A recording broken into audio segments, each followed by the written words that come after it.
Do you believe me? No, no one believed Oh. you. Hi, hello, welcome to episode 12 of From Dust. Um, Hooey, welcome to my computer not crashing while we run this show. It's amazing. But aside from that, welcome to all of these fresh, awesome faces, who we should talk to. Starting with Summer. How are you? How have you been? How's your week been? I haven't talked to you in It's been, forever. oh my God, it's been so long. Yeah, it's been a good week. It was like my first full week back in the office after the holidays. And oh man, it was great. I love it so much. I It can was just hear the stressful. enthusiasm. Yeah, catching up is always kind of hard after a break. But yeah, this week has been mostly planning for me. We're starting up the next season for Off the Table. So I've been doing a lot of prep, especially today. Um, I'm hacking a bunch of games and learning a new game and just like tons of good stuff. But I love it. It's just Can, busy, but it's a good kind of busy. can you say what game you're learning? Yeah, I've played Alas for the Awful Sea before, Mm-hmm. but I've never GM'd it before. Right. So I bought the book and literally was like thinking I probably wasn't gonna run it this season, but then I was like, fuck it, yes I am. So I would like read the whole thing and am obsessed with it. And I'm already like I've never run it before, and I'm already thinking of the ways that I'm going to change how the game works. I know that feel. Because I'm like, I really like this, but I wish it was like this instead. So I'm like already changing it a little bit. But yeah, it's super fun. We ran it last season on Off the Table. Lauren GM'd it, and I remember thinking when she was running it, you always do that thing like, what would you do the same? What would you do differently? And I was like, I was obsessed with like the boat part of the game, like an actual like boat part, and we were on the island like most of the time, and I was like, man, I just want to be on the boat and like all this stuff. So I'm but the game really doesn't like lend itself to being on the boat like a fuck ton, so That's too you bad. know whatever. But Whatever. Since whatever, I'm just gonna since do what I when, want. Hack all the things always. I since know, when did I Summer gotta, listen to the rules? yeah, I'm literally inverting Polaris right now, which is really really fun. Oh man. Oof. So Oh gosh, like when you're a demon, what is corruption? Like, how do you get worse when you are literally the worst of the worst? So that's the fun I've been having today, is figuring out, do you get better? Like, do you become a better you just like person? come full circle. Yeah. Hmm. So that's gonna be really really fun to figure out too. But yeah, Awesome. a Well, lot I of look prep. forward to Prep and planning. hearing how you adjust. Alas for the awful sea. The I'm world taking could heavy use- inspiration from Ryutama. I'll tell you that right now. Yeah. Yeah. Yeah. I think a lot of games could use some deft from Ryutama. Honestly. Yeah, that's like Oh. the biggest thing I'm changing is the way that you do town creation. Is I'm literally just like, because they give you almost the same sheet for town creation that they give you for Ryutama, but you just do it on your own and like prep it by yourself. So I'm literally going to be like, well, why would I do that by myself when I have other people who can do it for me? Right. Right. I mean, with me as a group of friends. Collaboration. Yeah, Right, exactly. right. Sure. Yeah. Yeah. So that'll be really fun though. Awesome. Jess, how about you? How have you been? New PC, who dis? After many stupid trials and tribulations, such as going to Fry's and getting it built because I just straight didn't have the time, and then taking it home and not having but a couple days before, like, I waited a few days before I had time to set it up, and I went to set it up, and I had no power cord. Oh, They forgot to give me that. yikes. Oh, you mean the key ingredient? I was like, that's a problem that I need to solve. So, Interesting. you know, Thank you for cut, this. cut to a day later, I get it. and I start setting things up, and then it takes a day and a half for Dropbox to download literally my entire terabytes of shit. Oh my god. It's fine. All is well. Everything is set up. It's in place. Percy has tried to get behind it like 20 times. Of course. Of course. He just wants to be a rainbow kitty. Yeah, it's rainbow and sparkly and very on brand for me in the year of our Lord 2019. And it's so quiet. I love it. Well, and it's got like the best of everything, basically. Listen. I'm serious. If you're not gonna fucking like make animated overlays and stuff, I will just make them for you. Because it is... But you don't have this computer. I know, but you do, and it would be a shame to see all of those CPU and GPU resources go to waste. I know. Yeah, it is very good. So far, so good. I'm still just getting my life back in order and making sure I have everything I need. Yeah. That's been the big deal. I'm testing out streams. Apparently, I'm doing a stream tomorrow of a game that I'm making. It's like rapidly becoming my own system, but it's kind of based in PBTA, and it takes some inspiration from Polaris, and then there's a healthy dose of my bullshit all over it. Nice. So, yeah, we decided at the last possible minute we're gonna stream it, so we'll see how it goes. Oh, it's also got some Ryutama garbage in there too, because of course. Yeah. Because why wouldn't it? Yeah, basically. I feel like for a lot of us, Ryutama has just sort of been seeping into other stuff because, like, it's so elegant. Yeah, well, and it's so different from how a lot of Western RPGs approach things like traveling, right? Because all of, or I don't want to say all of, but a lot of our RPGs rose out of wargaming, and so have that like wargaming simulationist aesthetic to it, or are a rejection of that, and so come from this sort of like almost theater background of trying to like have everything be super narrative. But Ryutama does an interesting thing where it's still like a game, but it's not hella simulationist and complicated, that I think works really well for a lot of people. So yeah, I stole a bunch of stuff from that too. Oh heck yes. It's gonna be very interesting. Ethan's in it. Yay. Ooh, awesome. Possibly some other folks that may or may not be lurking here. I kidnapped people from my server. As is the way. They volunteered. It's fine. Yeah. Kiana, how have you been? I've been doing okay. My first week back at classes for my final term. Hey, congrats. Yeah, I'm already feeling the burnout. It's only been a week. Oh no. It's one of those types of things because, I had a whole bunch of computer woes. I'm in that same boat. I got a new computer for Christmas, and then I brought it back to the apartment for school, and it stopped functioning. That is literally a nightmare. That is actually a nightmare. At 3 weeks.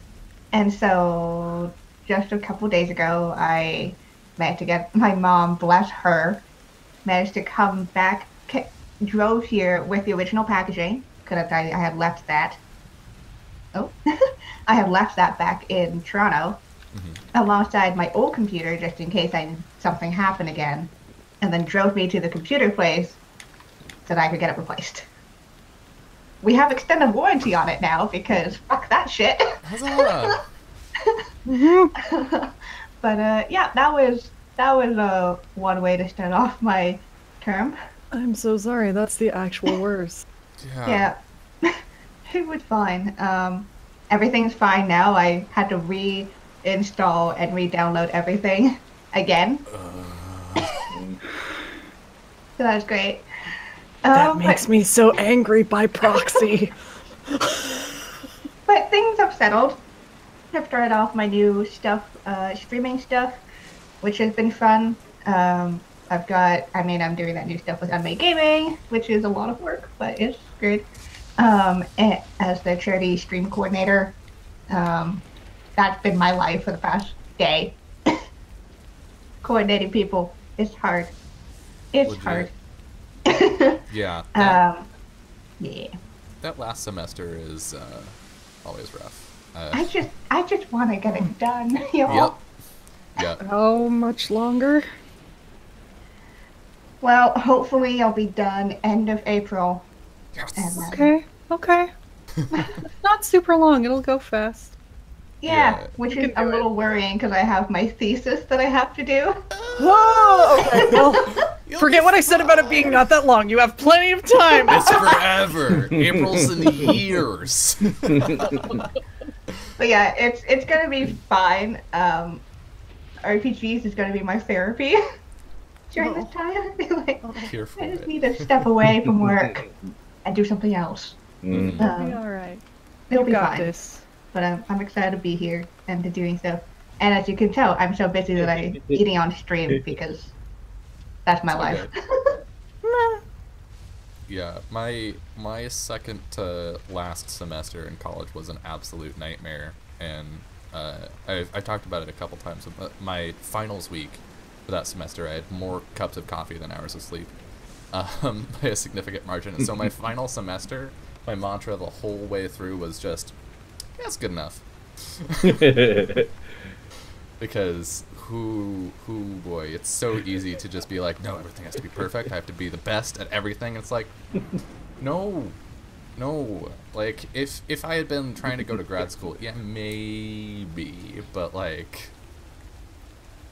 yeah, that chat. If any of you are young enough to still be like freaking out about college, don't. It's okay. It's all good. Yeah, this past like semester, I was like, I'm surprised I got the grades I got because most of it was just, You'll be fine. That's the thing. It's like when you're burning yourself out, you're gonna do worse, right? Like a lot of college, I feel, is figuring out how to balance that stuff out so that you can be a human being and get stuff done. Yeah. More so than it is learning to be the best thing, because that's gonna be a process that's gonna last you your entire life. Yeah, don't burn yourself out in college. Wait until you're out of college because that will happen eventually. Yay! And then when you're burnt out, you have no one to blame but your fucking self. You did this, you. High five, Summer. It's like you can't Been even there. be like, I'm tired, because you did it to yourself. Yeah. You're the one who stayed up that late doing Congratulations. that whatever. Too real. I was I was up till 6 last night. Uh-huh. Yeah. Yeah. This morning, you meant.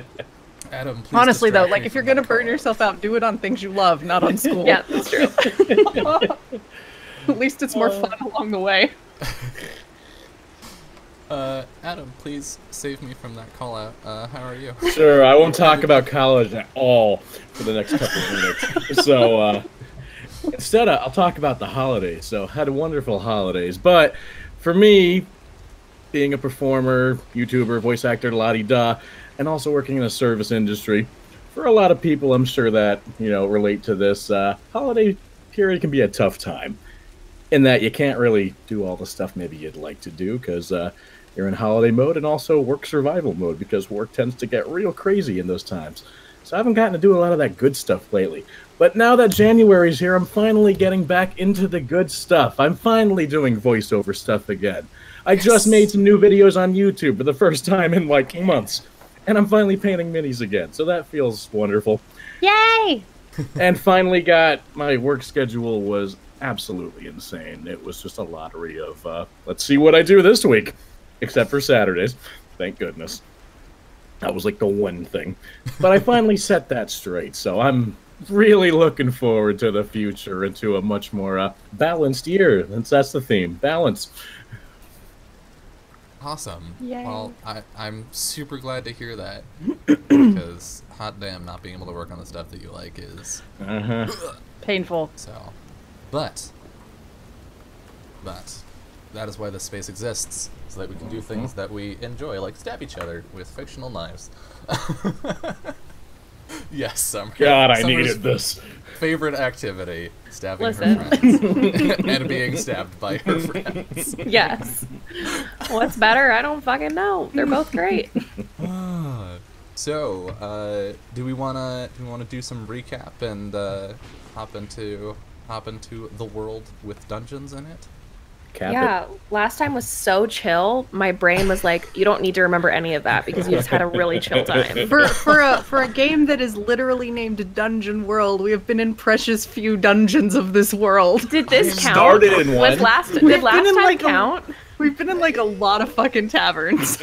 Yes, there's We been spent a lot of so tavern much time. time in Welcome drinking to Tavern in World. taverns. Which, I mean, let's be real. What should adventurers be spending most of their time doing? Drinking. That's in true. taverns, Even mad. I would say like realistically. 10% of the time in dungeons, 90% of the time in taverns. Absolutely. Then why don't we petition to have it renamed Tavern World? Because if that was the case, you'd only spend 10% of your time in taverns and 90% of the time in dungeons. Dungeon World is 10% dungeon, 90% world. There you go. There you Okay, go. that I will buy. Ethan in chat, taverns are the real The dungeons real you meet dungeons along you the meet way. along the way. God damn it. That's we had a body in a tavern. Yeah, Yes. That's true. I mean, we had So- adventure. yeah. We've definitely had adventures in taverns. All right. Okay. So last time, previously on From Dust, in episode 10, Farron and Gregor were captured by the bandit king Bruno out in his forest fortress a little ways from Two Rivers. So in the previous episode, Vori and Arrow sort of were a little distressed at the fact that they were missing and went looking for them. Well, you were distressed once you found, like, the body and Farron's Sure. rapier. That's the word that I would use too. Yeah. Distressed. Mildly perplexed. Slightly concerned. and headed off into the wilderness to go find them. Along the way, Vori used some new ritual magic in an attempt to track down Farron, got a lock on their location, but in doing so also heard a familiar voice, the voice of this shadow person that has been haunting his dreams, and unbeknownst to him, Farron's as well. And promptly did not share that information, because that's just how Vori is. Meanwhile, back in the fortress, Farron and Gregor were sort of kept apart for much of the time. Gregor interacting with his old friend Rupert and getting sort of a lowdown on what things were like now in the fortress after so many years. Farron being pulled aside by Bruno and discovering that he has somewhat of an obsession, perhaps, a fascination. It's unclear with old Southern Elvish culture, which, like, his entire home is decked out in, like, the markings of their architecture and their art, with very little context or explanation. Yeah, so that was not creepy at all. Vori and Arrow managed to find their way into the forest, fought some scouts, killing one and knocking out the other, and then walked up essentially to the front gate with the captured scout to be like, hey, let us in so that we can definitely not rescue our friends. Bruno was not amused, but through some very clever subterfuge from Vori primarily, and a little bit from Arrow, managed to convince Bruno that they had actually rescued this scout, and so rather than just being killed on the spot, they were placed in the brig. Farron was called into the hall to help out with this scout and try and heal her, while Vori very quickly broke them out of jail with the use of the liberal application of fire as his way. They also met and semi-recruited Annika, who is a demon who, much like Bruno, who appears to be, you know, sentient, like a normal person almost, but is still very clearly a demon, and asked her to come with them to sort of aid her in her escape. They met up with Gregor, knocked out a kid, stole some weapons, and got ready to leave, while inside the hall, Farron got a very unfortunate roll and failed to heal the scout. So Bruno, in his anger, let's say, told Farron to go outside and pick someone. Farron, not quite understanding the context or gravity of that, that order, went out and found Rupert, who was very concerned about Felda, the scout, and came in to help. Bruno's plan turned out to be to corrupt Felda so that she would become a demon, much like him, in the hopes that she would keep her mind and become a fully fledged demon. And in order for her to do that, she killed Rupert. Unfortunately, that experiment didn't quite work out.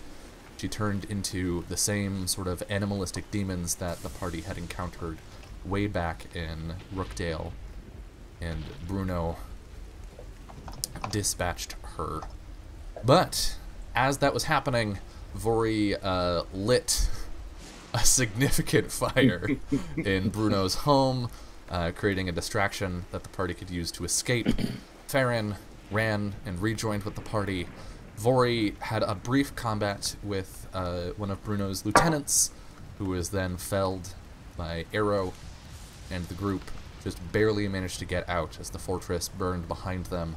Bruno, cut off by the flames and the falling structures, called out after them, saying that this would not be the last, that he would find them and exact his revenge. So as we come back in tonight on verse 12, the end, our heroes have just broken out of the forest, beaten, bloody in some cases, exhausted in all, back on the road a few hours from Two Rivers.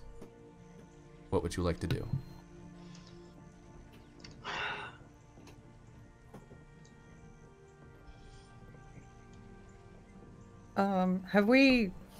Are we coming in like we have been running all this time? Okay. Yeah. Everyone all right? Alive? Mostly intact? Yeah, we're probably far enough to take a little breather now. That would be good. I'm a little tired. I don't know about you. Yeah.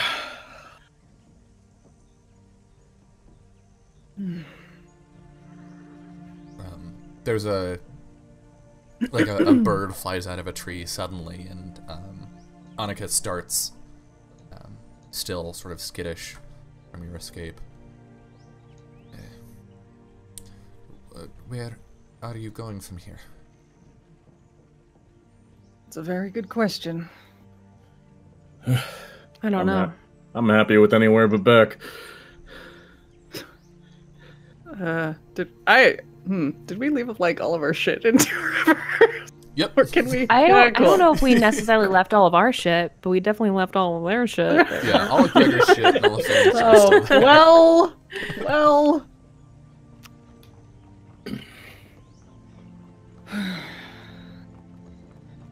I hate to say it, but I have some unfinished business. I do not want to stay around here per se, but I'd rather inform the Duke that I will not be able to perform. Send a message. Going back is stupid at this point. If they, What do we if they use to send a decide message with if we're here? if they decide that we went back to Two Rivers, then the town is going to pay for it. Is that what you want? Oh, no. Well then. The town and probably the church should know about this. You know, demon True, stuff it is. happening not far from home. Pretty close.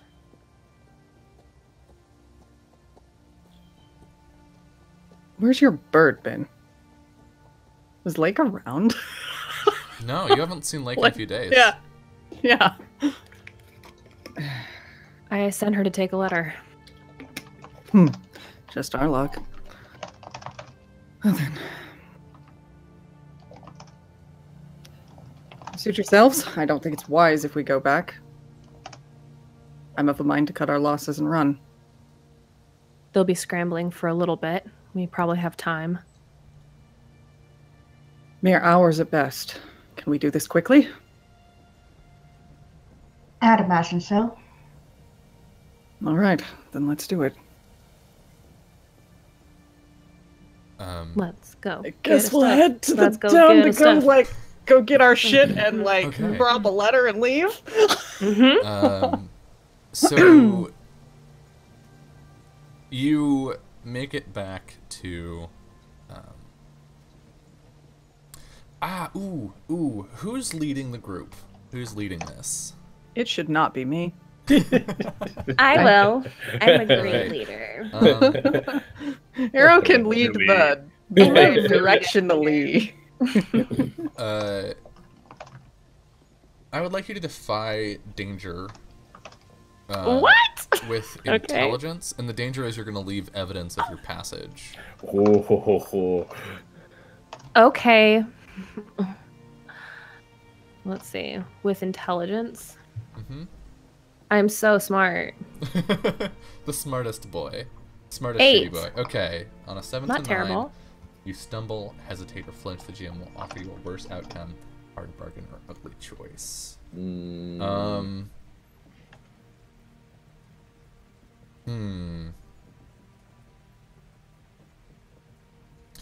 Yeah, I'm gonna give you a choice here. You can either be fast or stealthy. Like, you can either be careful and hide your route, or you can just be as fast as possible. Yeah, I think I'd rather be stealthy. Same. Yeah. So if we leave a trail, even if we're quick, that defeats the purpose of Exactly. trying to be quick. They can always catch up with the trail, but if they don't have a trail, then I would rather them be closer behind us than not know exactly where we went.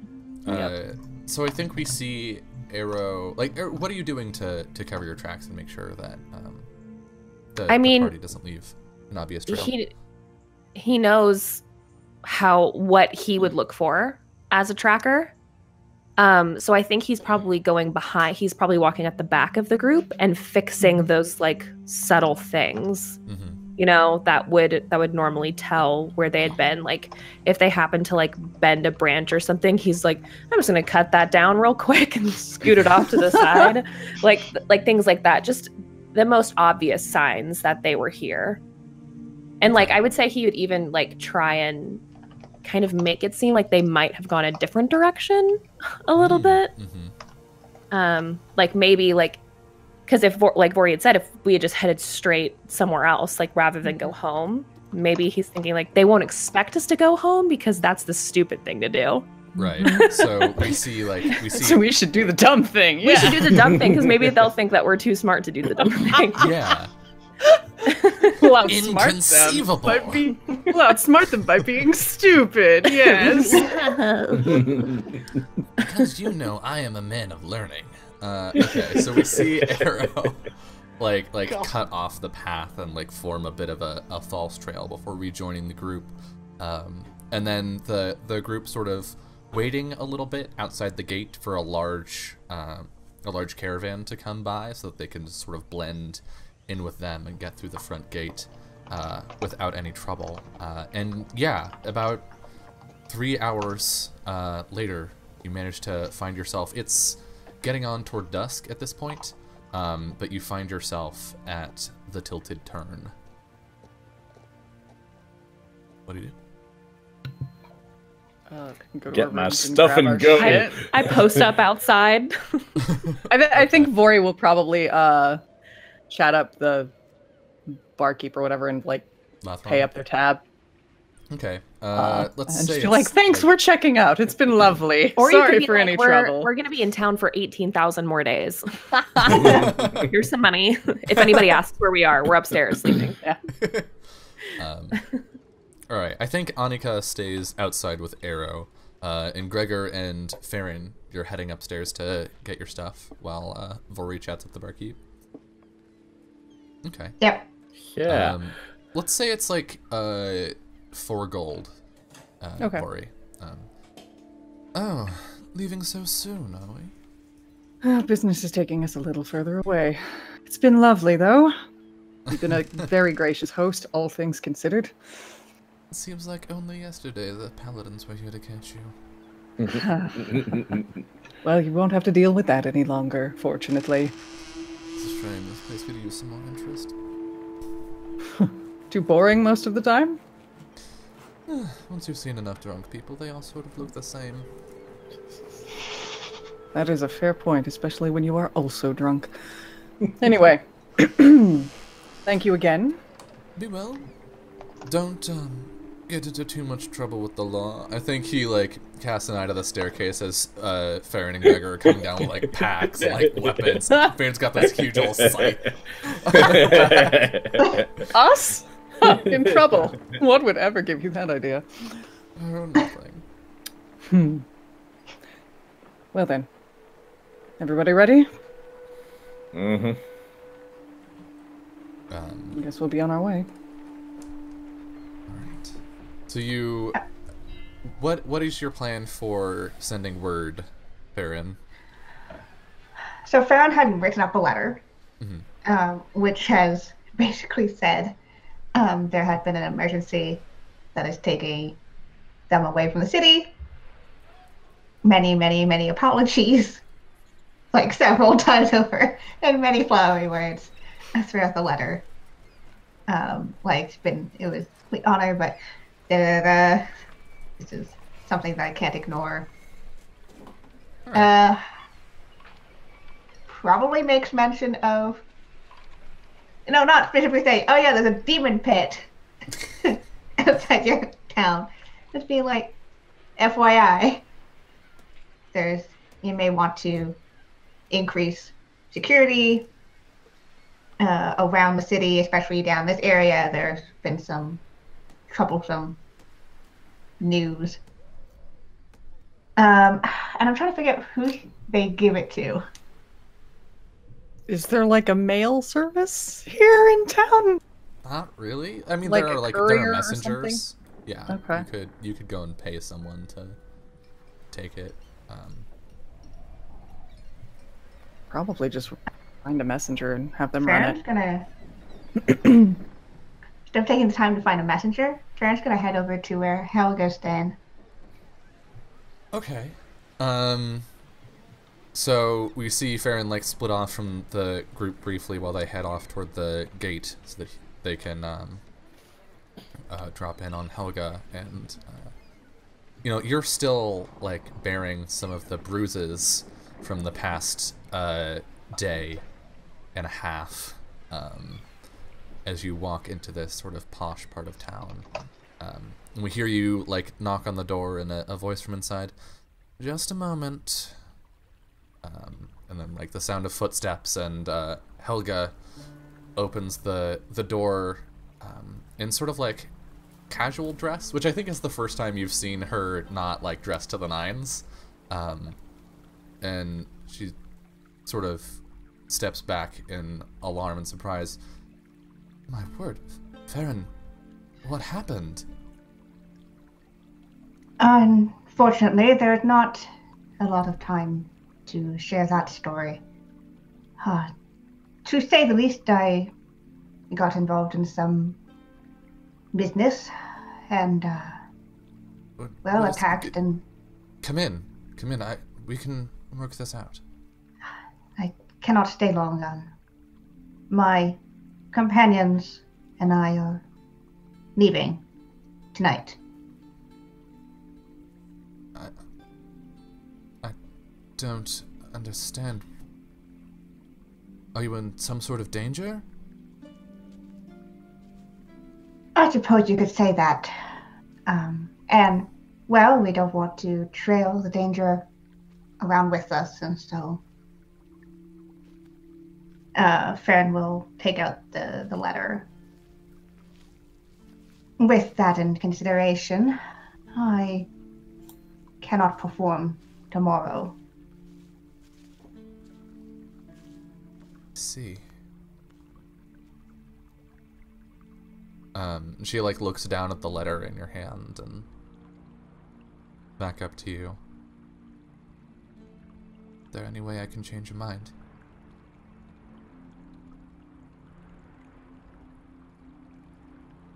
Under other circumstances, I'm sure there are many ways you could, but I do not wish to endanger the city or yourself by my prolonged presence here. I see. That for the Duke? Yes, Very well. and yeah, I'm just gonna kind of take her hand and like press the letter into it.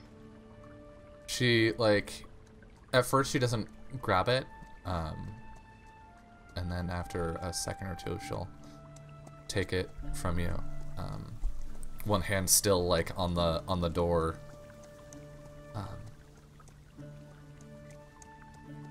Be safe. You as well. And besides, we both know who's the better performer out of the two of us. That's not fair, Farron. They'll take her hand and just press a very quick kiss to it. Never said I played fair. Suppose not. And with that, I'll let go of her hand and head back to join my friends. Our camera stays with Helga as you walk away, and she stands in the doorway for a moment before closing the door. She turns and puts her back against it, slides down to the floor, holding the letter.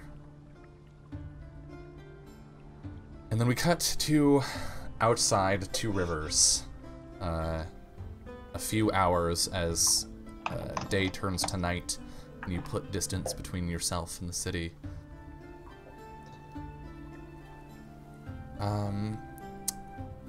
Farron, I would like you to roll Defy Danger with Charisma. This being how well you wrote your letter to assuage. All right, yeah.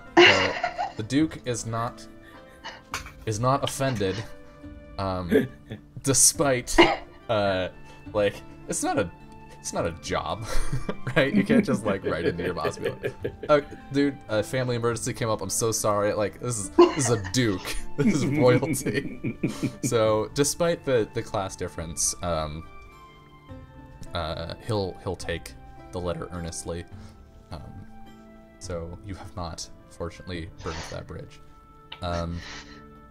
And I think we see the four of you, or the five of you now, in camp. Have you lit a fire tonight, or are you like not confident enough to like light a fire, or like what is this looking like? Give me a fire, please. I need to heal. Yeah, I don't Vori's gonna try to light one unless someone stops him. No, I think that Era would be in the same mindset of us like covering our tracks is more suspicious than us like being like we're supposed to be here. We are like travelers. Like staking out in the woods is like a weird thing to do, but like setting up camp by the road, like that's like a normal somebody just passing by seeing tents. I mean, it's not like if Bruno wants to get caught, he's gonna fucking rip into every campsite. But you know, I think Era would be fine with it.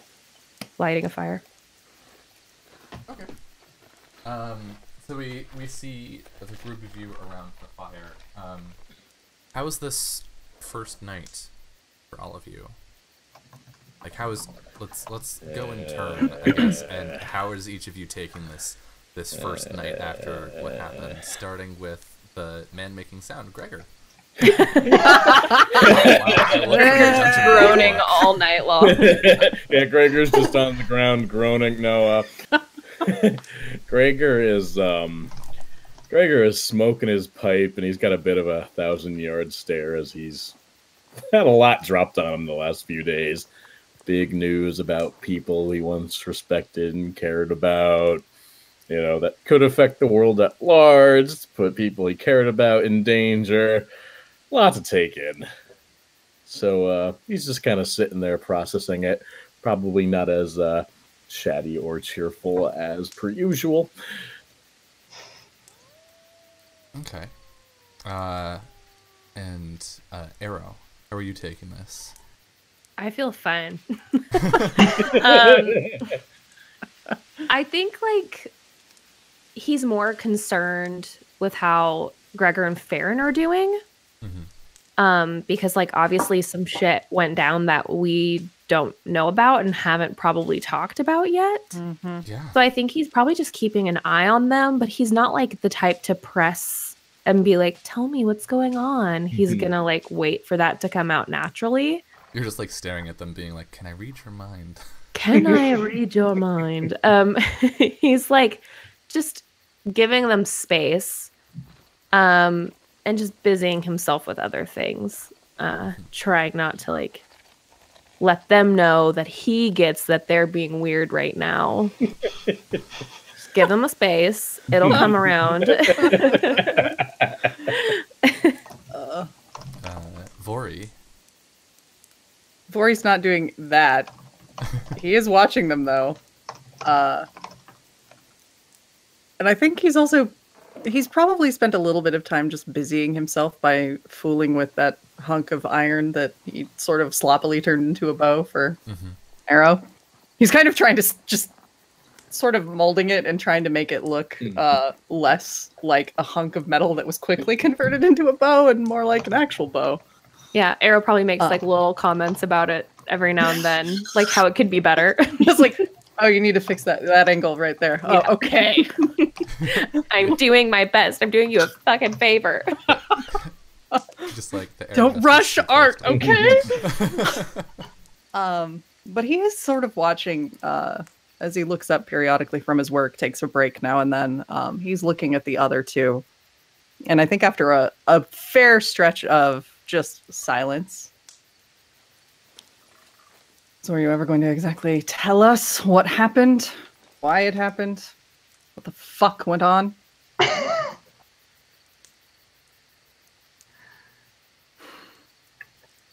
That's a no then. All right. Yeah. Farron throughout this entire time has been quieter than usual. Not even bringing out their instrument to play with. Usually at campfires like these, he's sitting and, you know, plucking away, either tuning or just idly making notes. Hasn't done that. And very much more on edge than you usually see him.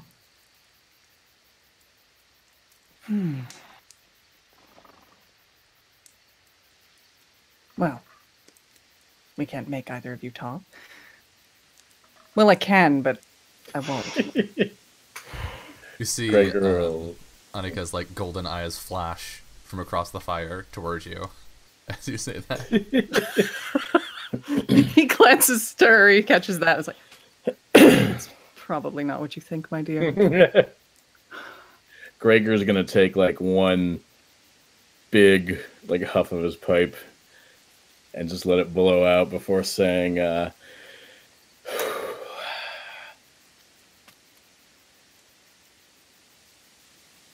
it was pretty big.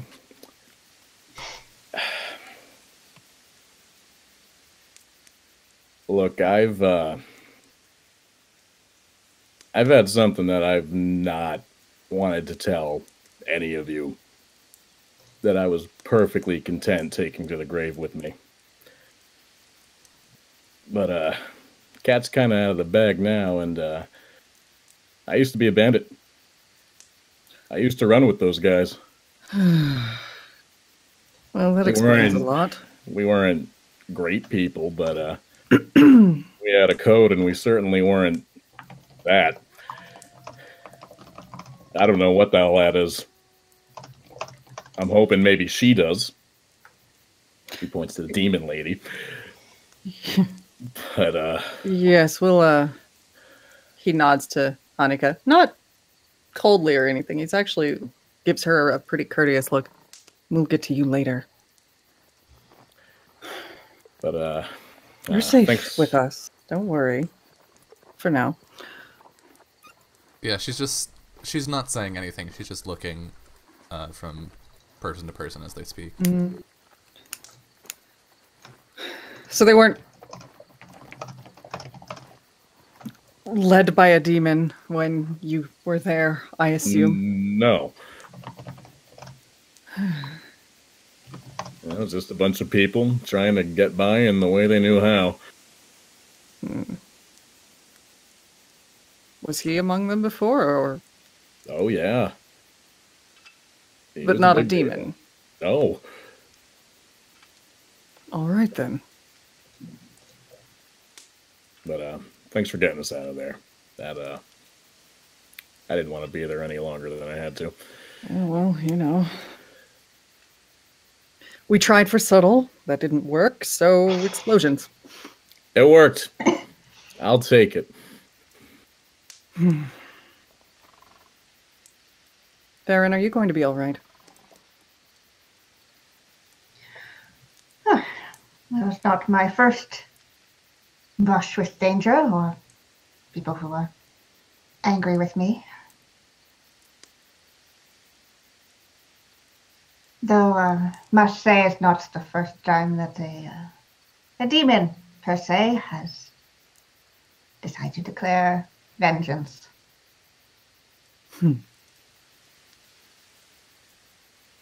Well, we've made ourselves an enemy.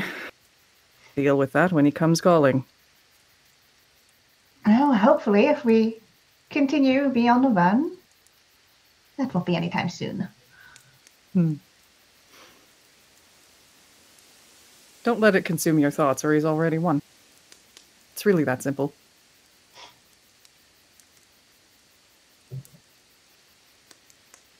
Suppose so. Right. Are you all right there, Arrow? You seem to have been staring a lot. I'm fine. You're always fine. At least one of us is. So, did she give us her name? I believe so. Yeah. Okay. Yeah, you asked her because you introduced Yeah. yourselves. Yeah. And we're like, who are you? And she was like, I'm Annika. So, Annika, So your that's it. turn. What's your story? How did you end up with them? It was captured. Obviously, we shared a cage. A little more detail would be nice, darling. There's not more to tell. Much, anyway. I was just... I was traveling. I was trying to keep from staying in one place for too long. In most places, when they find out who I am, well, I'm sure I you expect can you're not. I expect you're not particularly welcome. No, I am not. Well, we're not often welcome for long because we seem to bring trouble. Go. So, you're among friends, in a I manner do of not speaking. bring trouble. I do not want any of this. Nor do we, I think. She looks, and I think she casts some meaningful looks at the weapons around the camp. Weapons? What weapons? Not Vori's weapons, This one obviously. talks. Gregor, You mean the one that you're pulls up making? Skullbreaker. Yeah, that's true. You It's not are for me, though. sure. This is just for my friend. Don't let it bother you. I'm just making it pretty, that's all. It's like when you meet someone for the first time and they're like, "Hi, yeah, this isn't my gun. I'm just cleaning it for a friend." Yeah. That's fair.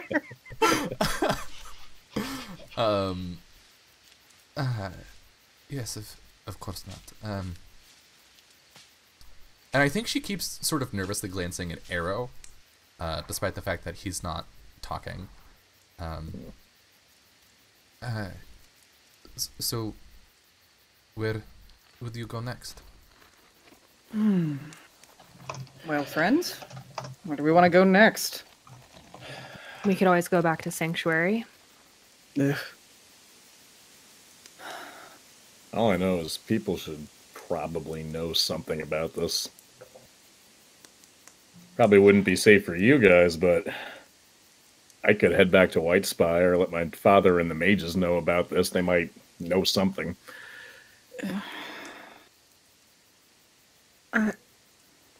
I will have to pass. So I'm saying, I'll go. I'll take care of that. You know, good things don't really happen when we split up, I've noticed. I Can't feel like argue with you there. that is a pattern that I've been noticing as well. Before he just stares into the camera. Welcome to the office. Bad things seem to happen when we split up.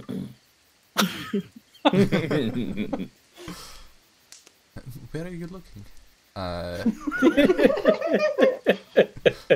love we her all- with my whole heart.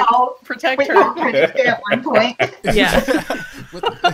Annika just like What are you presses a looking hand in at? front of your faces, like. It's fine. And I think as you say that, Vori, the five of you hear a voice. Kosa? Kosa? Kosa, can you hear me? And we see a face in the fire. And we're at the top of an hour, so we're going to go to our first break. Shut the fuck up. So, we are going to step away for a couple minutes, and when we return, we'll find out who is calling Arrow's old name from the fire. See you soon.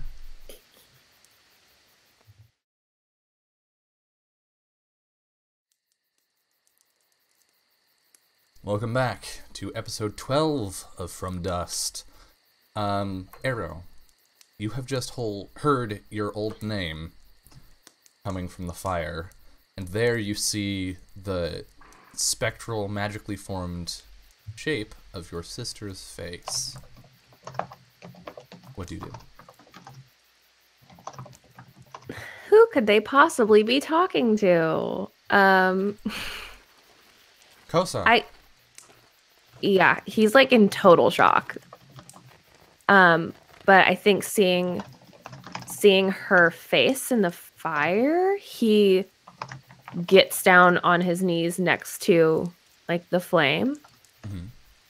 And it's just like, can you hear me? And you see her sort of look around, almost sightlessly. Yes. Oh, thank the gods. I wasn't sure this would work. I don't have much time. Mother does not want me doing this. What's going on? I got your letter. Lake got here. I've sent her back. I don't know when she'll reach you. But things are not good here. I've heard rumors, but what's going on? Kosa. There's an army of the dead here. I do not mean 10, 15, 30 corpses. There is an army in the hundreds, at least.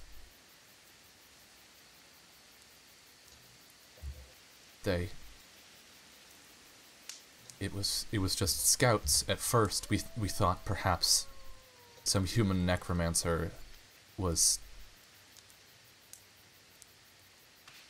at work with unwise experiments, but when we dispatched them, more came.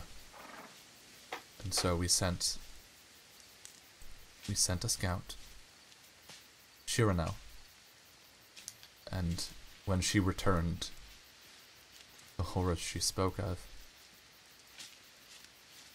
entire townships consumed. Mother says it is nothing to worry about, that the forest has stood for centuries and will stand still, but the first...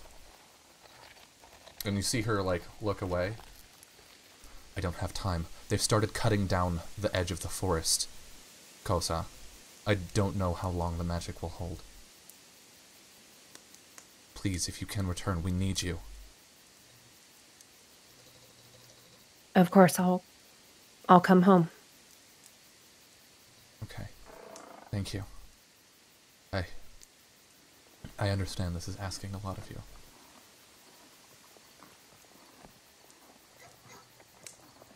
It's okay. I understand. It's an emergency. And vaguely, you hear a voice call out, Hawk? Hawk, who are you speaking with? I have to go, Kosa. Be safe. Be well. You too. Travel quickly. And her face flickers and the flame turns back to its normal self. And I think we see several pairs of eyes just sort of locked on Arrow. Your turn.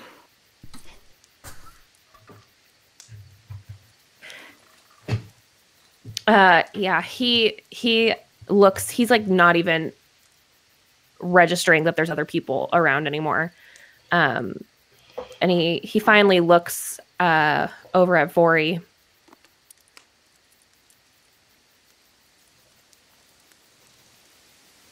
I have to go home. Certainly sounds that way. I suppose our destination is decided then? I can't take all of you with me. Oh, you're going to march through an army of undead by yourself. That's bold, but stupid.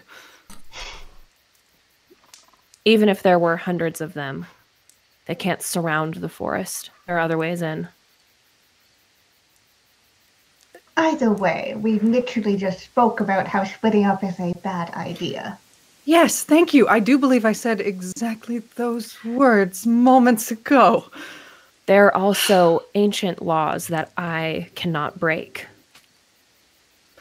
Which is more important, the lives of your brethren or the laws that they preserve? I can tell you one probably won't matter if they die. So you would all just go up against an army of undead. What else are we supposed to do? Let you march into an army of undead and then decide it doesn't matter? I can't ask it of you. You're muted, Gregor. Muted Gregor. Gregor is Because just like, I'm speechless. I'm How speechless. do you do, fellow party members? Hi. Gregor, I see you've got that little lump out of your throat. Good to join Thank us. you. Yes, that. Gregor did say, listen, you just got me out of, like, my worst day ever. This doesn't sound bad at all now. This isn't some thieves in the forest. Well, Oh. neither was that, actually. That was a demon and some thieves in the forest. This is an army. And? You assume that an army concerns us.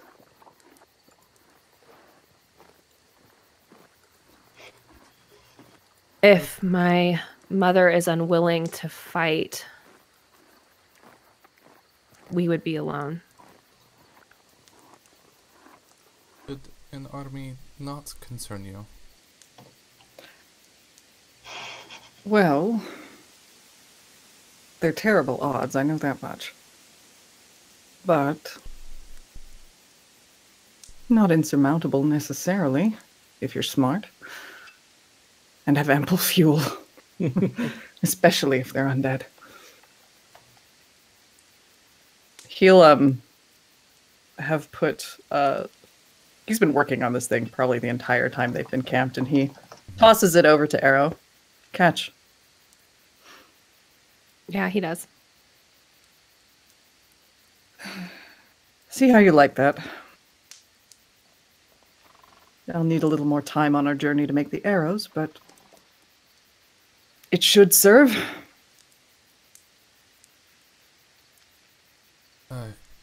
Annika will turn to Gregor. You spoke of the mages. Could you call upon them? And then she'll look around at the group of you. I do not know you, but you seem, how can I say, important? Do you not have allies, friends? No. Those are the ones that are calling on me now. She does have a good point, though. There's a lot of mages up at Whitespire. And even if it's just for research purposes, they'd probably be willing to intervene.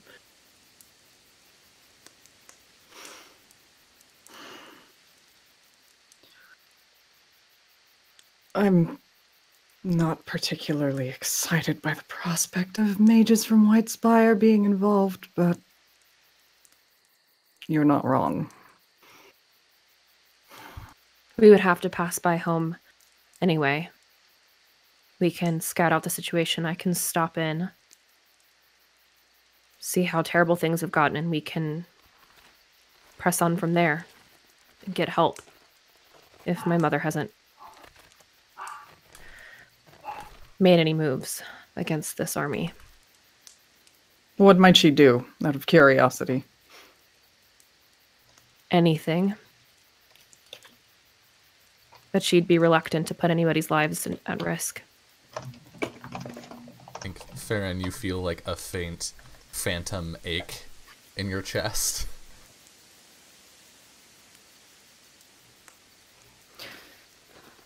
Well,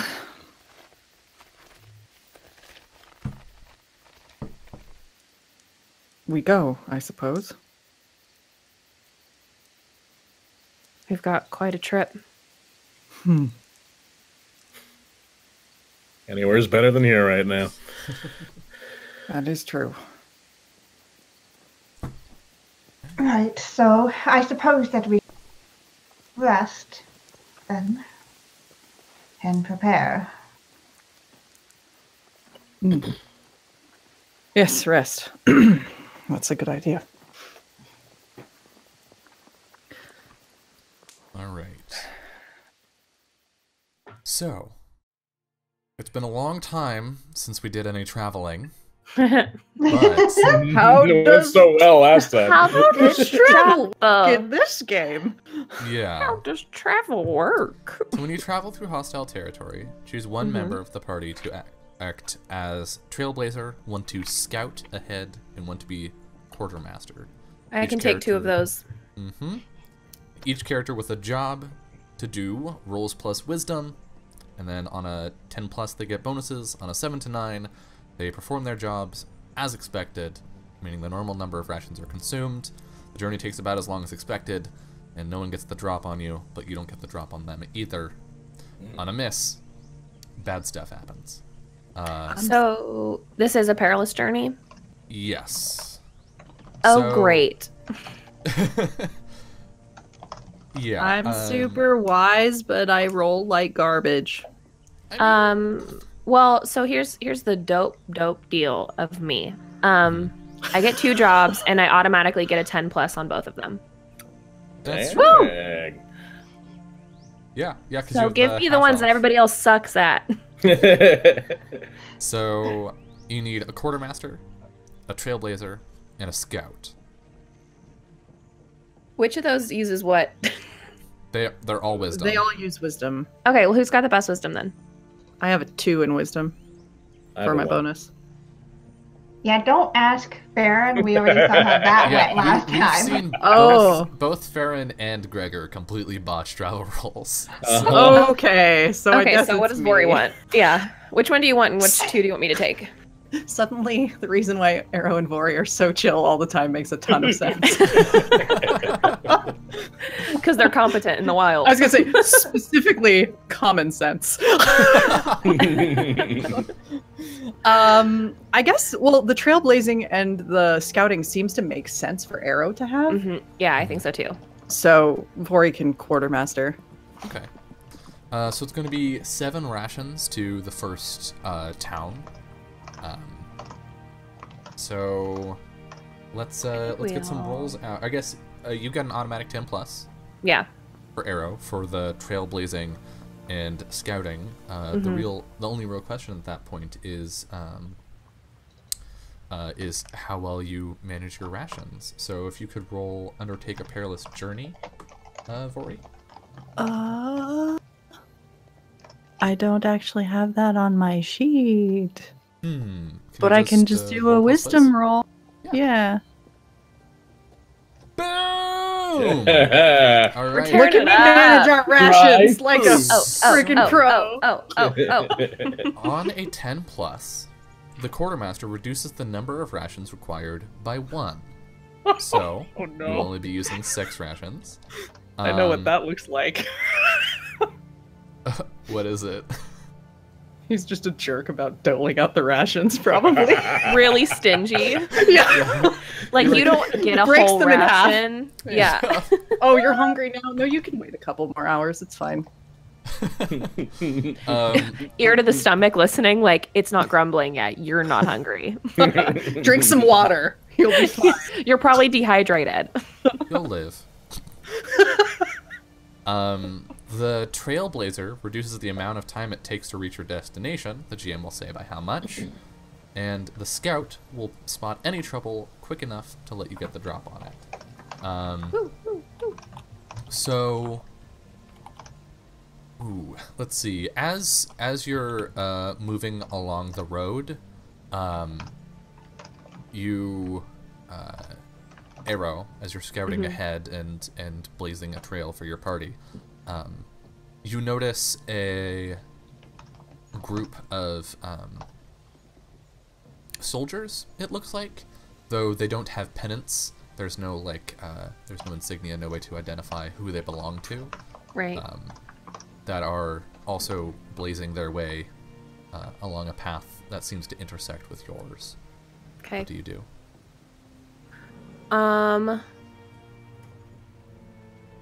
I mean, I think the thing that would make the most sense would be to wait for them to pass on through, right? Like, are they directly headed towards us, or I think it's more. or are of we a- just gonna kind of cross paths? Like, Yeah. I think he would. At this point, it's better to be safe than sorry, so we can just hang back for a little bit, and wait for them to have passed through before we continue our path. Okay. It's that or maybe get in a big fight with them. Yeah. So I think as you're waiting, and you like hold the party up, all of you were sort of laying low, tense in the underbrush, you hear a roaring sound, and some cries of alarm, and as you sort of peer out through the brush, you see an ogre that has fallen upon the company. There's a fierce combat brewing between the two of them. What would you like to do? This is our perfect opportunity to keep going and sneak on by and nobody will even notice. Okay. So as you Unless anyone else wants to get involved. Fam, you guys want to get involved in this ogre fight? I think this party has had enough getting involved for a little while. I believe in them. They can do what they must do. As you sort of skirt the battlefield, there's a blood-curdling like Wilhelm scream as a body in armor flies past you and cracks against one of the trees, falling dead next to you. But you are not noticed as you slip past, and to your benefit, these soldiers do not find victory, but their horses do find escape, and so you are able to obtain fairly well-trained horses that shorten your journey by. Also, I can talk to all of them. You can. You can. They say, nay.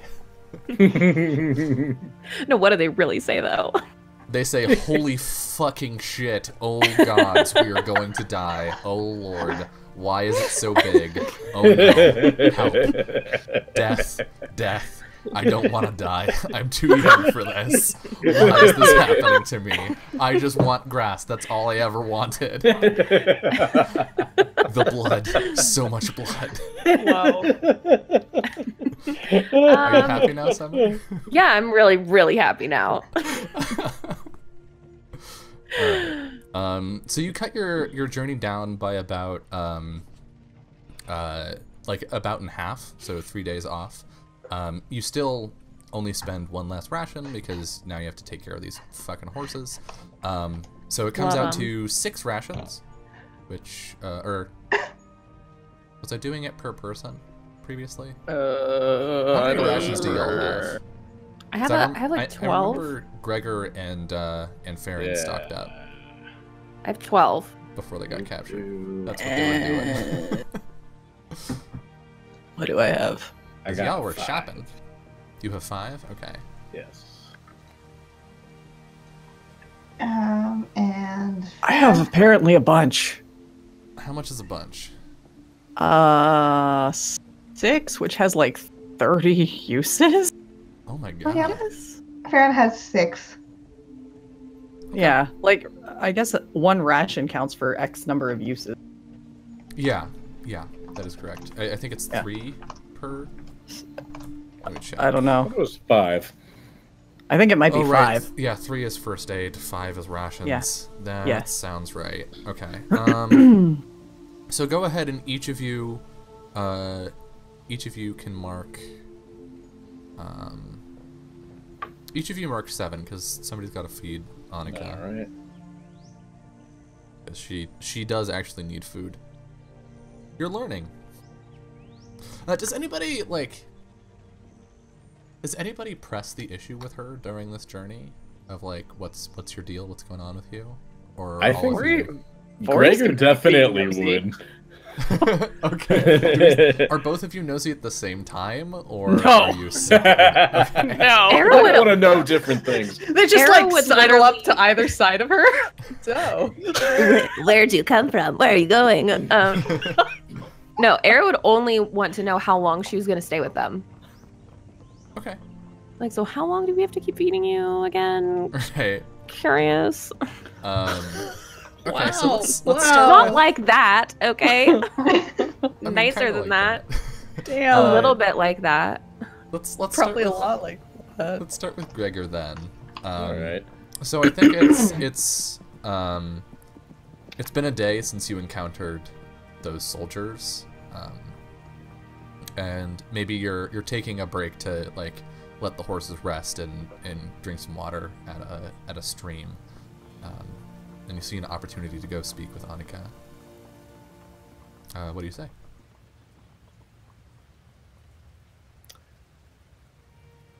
Gregor will simply like approach her with a respectable distance and simply say, I got some questions. It seems there is no shortage of those. Yes. I don't think you get to walk through life like that and expect anything otherwise. Unfortunately, No offense. Unfortunately, no, I do not. She gives you a pretty piercing look. Yeah. Well, today's not going to be any different, so, what's the deal with all this? What's the deal with all that happened back there? What do you know about that? I do not. He looked a know. lot like you.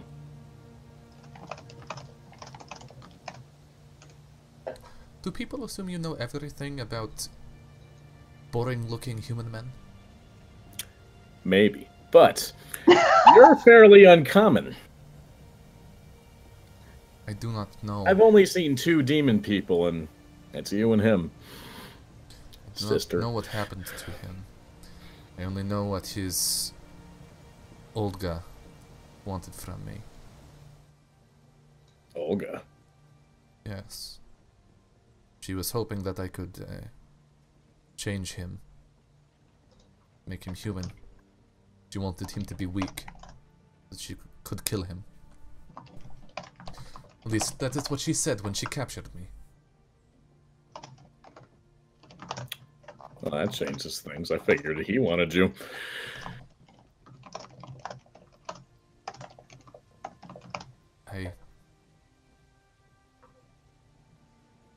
All I want is to help people. That's refreshing. And she looks at her gray hands. I did not know what I was doing when I became this. I did not understand. Were you a mage? No. I was a farmer. That is all. I tended crops. Took care of the sheep. Bore the cold winters.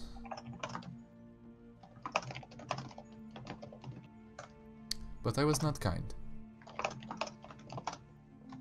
I did not give freely.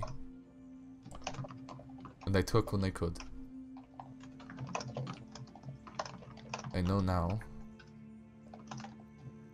that I hurt people. I do not want to be that person. I did not want to be this. I did not.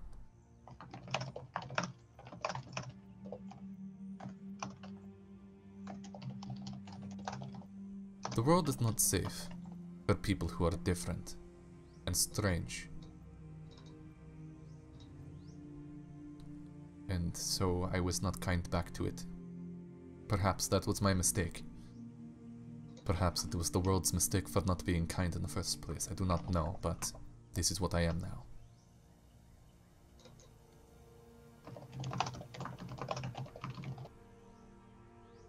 Olga found me because I tried to help along my way.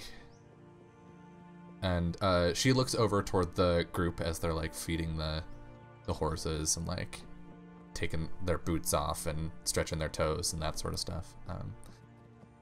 And she looks at Arrow. People like him. People that carry the darkness that made me. I can sense it, and She holds up her hand, and you see actually there's a scar running across the palm of her hand. I can take it away. At what cost?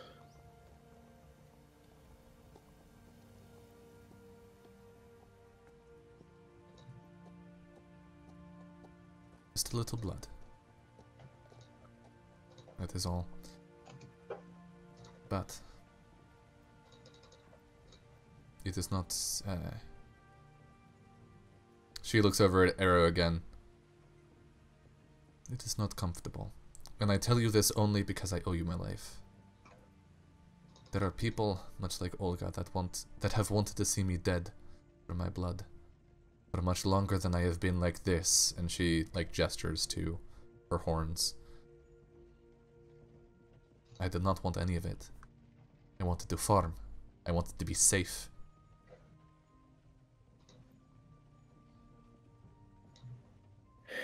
Yeah. We don't always get what we want, huh?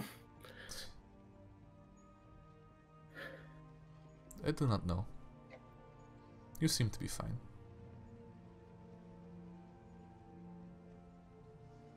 Gregor will take a glance to his friends. Maybe. Well, listen, I'll stop bothering you. I'd hardly call us safe, but we probably are the safest people you could be with right now.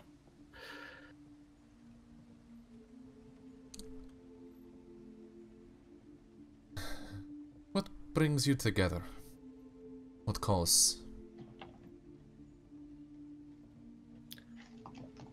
You know, it started as work. Also, I got lost. Arrow helped me get out. That was a whole thing. Farron was kind of keeping a dirty little secret there. Vori, a whole big thing with Vori. I'll let him tell you that part. But, yeah, I don't know. But there's something. Farron would probably be a lot better at putting it into words than I am. Perhaps I shall ask them. You should. They're all right people. Go ahead and roll me, roll parlay. I think you have leverage in this situation. Because you have something she wants, or you're saying you have something she wants. 7 to 9. They ask you for something.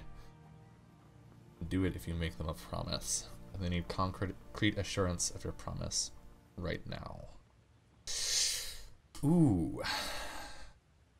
Ooh.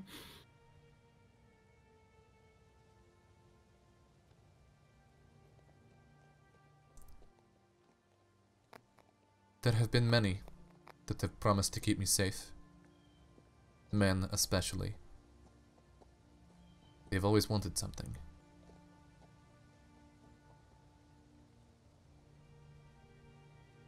If you can prove that history wrong, in your case, if you can prove that you are who you say you are, that these people are good and safe, then perhaps I will stay. I suppose you will have ample opportunity when we get to town. Yeah, it sounds like it. All right.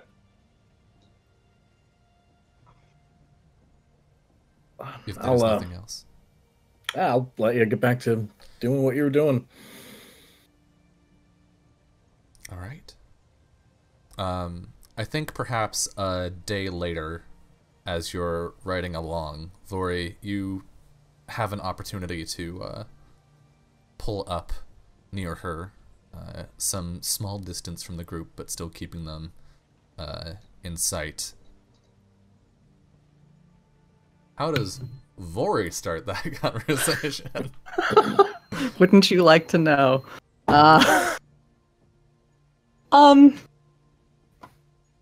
I don't think he really does initially. He's just going to occasionally be glancing over, watching for a while to see what she does or how she's looking around and get a sense of what her general mean is when she doesn't think she's being watched. Okay. Go ahead and what's it called in this game? It's not read a situation or read a person. Assess the situation, I think. Is it discern realities? That one. Thank you. Sure. They're named so similarly to the ones in Apocalypse World. All right, you get XP. Shrug emoji. And I think she notices that you're trying to like keep tabs on her, and so you can't get her in her her like unwatched state. But she'll pull over to you. Is there something you wanted to know? Not offhand. Just to get a sense of you. I find it's easier to do that by observation than by asking outright. It is easy to make assumptions that way, yes. You ask people questions when you want them to tell you what they want you to hear. You watch people when you want to see what they're really like. That's just my take on it, of course. Of course. What about you? Me. People do not stop performing. Vori.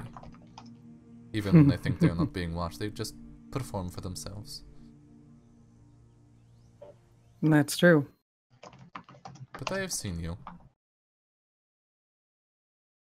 I've seen you perform bravery for yourself. What are you afraid of? Me? What are you not telling them? Oh, there's plenty I'm not telling them. They don't need to know it.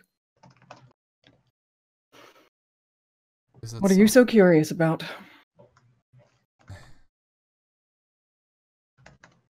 I've talked with Gregor, and I understand why he is here. Him and Farron, they have a bond. That's true. Arrow has obligation. But you, from what I can tell, you are newer. I do not know why you are here. Me. I don't know why I'm here either, to be perfectly honest.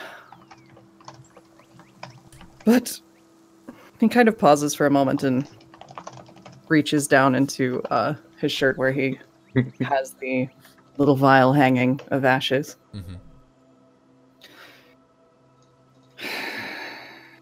Good a path as any well way to my... And my sister used to travel with them. Did she? Till she died. She like glances at the place under your shirt where the vial is. So it is obligation to her then? I can only assume she must have thought she needed to look out for these people. Gods know why.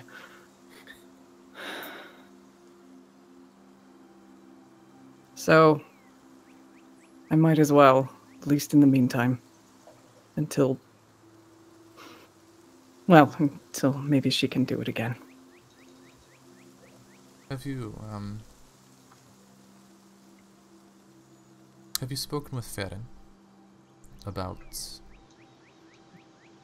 what you see at night? How do you know about that? Anyone who is awake can tell. Something troubles the both of you. You awake at the same time every morning. Both of you. Both of you trying not to look scared. Well... I am surprised for someone who watches so much that you have seen so little. Well, if he doesn't want to talk about it, and I don't want to talk about it, you see where we get. Perhaps. It's getting closer, whatever it is. Has me a little worried, to be perfectly honest. Perhaps...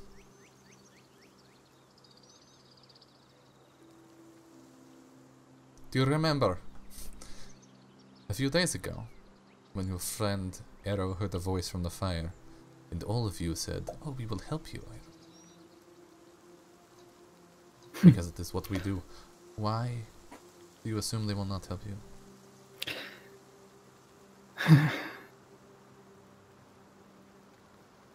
I think actually the problem is that I know they would.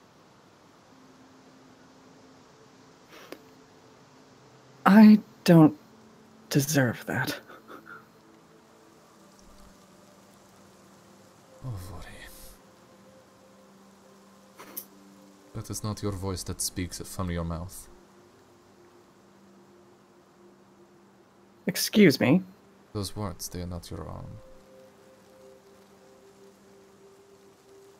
Someone Where has do you given get them off to you. saying a thing like that? Because I know those words. They are the words told to me by people, she nods toward Gregor, like him, in towns throughout this land, when they see me and they know who I am. I have seen what you Well. can do with your fire. And Hmm. I know what the people think of mages who are not bonded. Yes, well, Those are not your words, Vori. I've come to terms with it, more or less. It's useful. But I've done nothing good with it, that's the thing. Doing nothing good is not the same as doing something bad. Isn't it?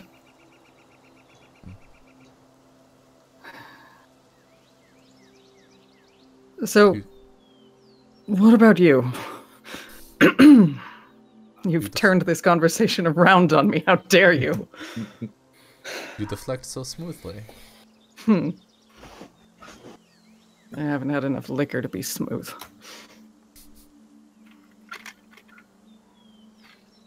I am what I am. Like you, perhaps. And she smiles a little bit, but different. More's the shame you can't hide what you have. I can, as long as I don't do anything. I remember a time when I could. But, as I'm sure you know, it is not as easy as just hiding. It is always there. That's true.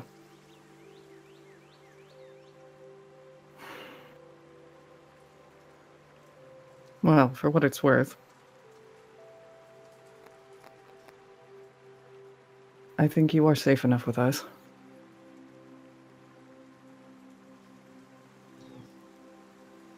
If you choose to stay. Am I safe enough with your secrets, though?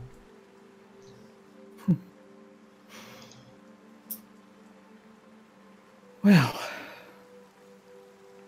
And I think as Vori is, like, formulating a response to that, Arrow lags back to be like, hey, what's up? Doing exactly that? Yeah. Yeah, no, I think he just like he doesn't want to be fucking rude, but it's easier to talk to her probably when somebody else is already talking to her. mm-hmm. Arrow doesn't word so good on his own. That's Two true. words. Yeah, so he drops back and says, "I'm sorry to interrupt, but how long do you think you'll be with us?"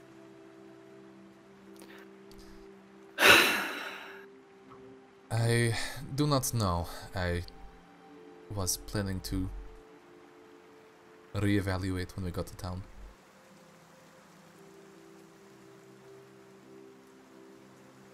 Is that all right? I did not mean to impose. You're fine. Don't worry about him. He's practical to the point of coldness.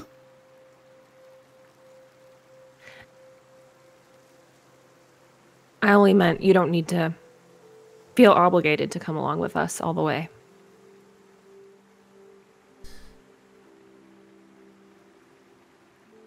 She squints at you a little bit.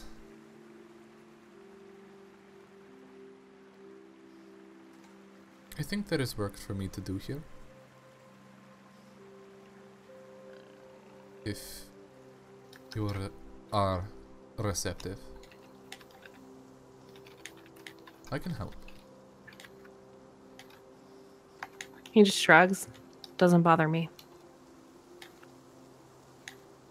What does? Not much. I don't have a list for you. Cities! Being inside. Um, Having this Creature- conversation right now. Creature comforts like pillows and beds. I fucking hate pillows, okay? can you I mean, I don't have like, I don't roll moves. Can you roll a defy danger with charisma? As she's trying to figure out what your deal is, Yeah. because she knows you Get have ready this to- like What's You- your damage? you have this, Damn you have it. this seed in your heart, right? That you know Yeah. about, and so she's Yeah. trying to probe. Yeah, I'm just gonna come right out and be like, yeah, this fucking seed of evil in my No, heart you're has not. really been Of course bothering me not. lately. I got a See, 4. look! Roll XP or mark XP. Yeah, so that's the thing, right? She knows you're not gonna just come out with it, but she's trying to like poke around the subject to make you uncomfortable and react in ways that she can Me understand. be bothered by anything? So, No. how is Arrow dealing with this this sense of like otherness inside of himself? You know, it's really funny that you should ask, pretending that it doesn't exist. This is fine, I'm fine. There's definitely Okay. not this weird This thorn in is my heart. I mean, it's one of those things where he actually hasn't had a chance to like sit down and be alone with his thoughts and really think about it. I mean, yeah, he's been dealing with it a little bit every time we've seen like he disappears to go be moody. Right. But I think like in general, it's not the most important thing to him right now. Right. Slash ever. I think he could be on the verge of death from whatever this is and be like, what are you talking about? I'm fine. Oh, Guess yeah. I'll die. Guess I'll die now. It's been a good run. Yeah. No, he's very good at pretending that this isn't an actual problem, and if it becomes an actual problem, he'll deal with it then. Right. So you're just in denial mode. Okay. Oh, super hard. All right. So you give your glib response of like, I'm not gonna give you a list. And Vori quips back at you. Cities, beds, And civilization. Haircuts. she seems satisfied with your response. Although perhaps you can't quite shake the feeling that in some strange way you lost the conversation. But she Just doesn't whisper to my horse to go faster. like let's Get me let's the go. fuck out of here. She bud. answered my question. I'm leaving. She kind of answered my question. She said, I'll reevaluate when we get to town. Yeah. So I at least have to put up with her until town. And yeah, speaking of which, you arrive several days earlier than you had expected, with ample rations remaining. And now that you have these horses, the journey to the rest of the way is going to be much shorter than your walk all the way to Two Rivers, which is probably good news for all of you. But you arrive in this town, which I did not name. Maybe it's too second. small for a name. Is that a thing? I guess that's a thing. Yeah, it's just it's a village. There's a village here. That's presumably some kind of farming village. There is a modest there's a modest pub that services pretty much the whole town and any travelers that happen to wander through. And you get here in the afternoon. There are not very many people about. Presumably they're out. Oh god, what season is it? Is it winter still? Let me check my GM notes. Because I keep track of this stuff, because I am a madman. It's the fall. Okay. So, I think people are probably in the process of, like, not harvesting, but seeing to, like, food preservation. So they're likely out in the like various houses baking bread and pickling stuff and doing the things that they do while there's daylight hours. What would you like to do as you arrive in town? Are you planning to stay for any time, or do you just want to blow through? Restock. Yeah. Make sure that the horses can be like properly housed for a night. Mm-hmm. Because long distance travel ain't great for horses. Oh. Yeah. Give them some rest, okay? Yeah. I'm sure I've literally been listening to nonstop complaining. Are we there yet? Are we there yet? Come on, Mom. My feet My are tired. feet, my I need to fucking pee. feet. If you need to pee, just go. You're a horse. You can pee on the road. Stop poking me. This They're all guy ever ridden a arguing horse about- before? He's the worst. Oh my god. They're arguing about who gets Gregor. They're like, not me. Please, not me again. He's so heavy. They're like, we'll take Farron. Is it just me? Or does that hammer talk? Yeah, so he wants to make sure that they're well taken care of. Okay. Probably like a night or two would be really good. Yeah, I Okay. think they'd stop to restock, have a night or two of rest, and then continue. Have a drink. Yeah, you can Sleep drop. a little drink. Of course. In this place, you can drop like a coin for your rest and your food and your drink, Okay. and like that'll last you your entire stay. Okay. For the whole group, to be clear, it's a Nice. not an affluent place. The food is mediocre, as is the drink and the accommodations, but it is better by a measure than the road. This So, is fine. there's that. It'll do the job. As you turn in for the night, I think there aren't even single rooms. There's like one big common room with some cots in it that you can stay in. You could be carousing. I don't think they're celebrating anything right now, honestly, Matthias. There's not a whole lot of... This is not a carousing kind of place, and we're not really up for it right now. Yeah, and they are certainly not returning triumphant. Nope. That hasn't happened in a long time. We are running the fuck away is what we are doing. And as you drift to sleep, we see into Vori's dream. And Vori, you are in a strange place. It's like the plains outside of Two Rivers, but everything is smeary and swirly and dark. It's like in Lord of the Rings when Frodo puts on the ring. It's like that. Excellent. That seems safe. And there's this whipping wind, and you look about, and a distance away you see Farron. And Farron, in your dream, you stand in this plain, and a distance away you see Vori. And as the two of you see each other, we are going to go to our second break of the night. So, we're going to step away for a couple minutes. And when we return, we will see what the two of these rogue mages do as they encounter each other in the Land of Dreams. See you soon.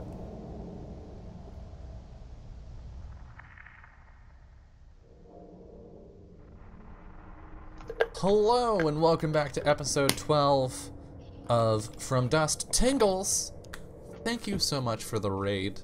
Hello, raiders. Welcome. We are playing Dungeon World, which is a tabletop role-playing game built on the Powered by the Apocalypse system. And where we just left off at the break, our two rogue mages, Vori and Farron, were deep in slumber, perhaps braced, perhaps not, for their usual nightmares, and instead have encountered each other in this strange, dark, ethereal plane. What do you do?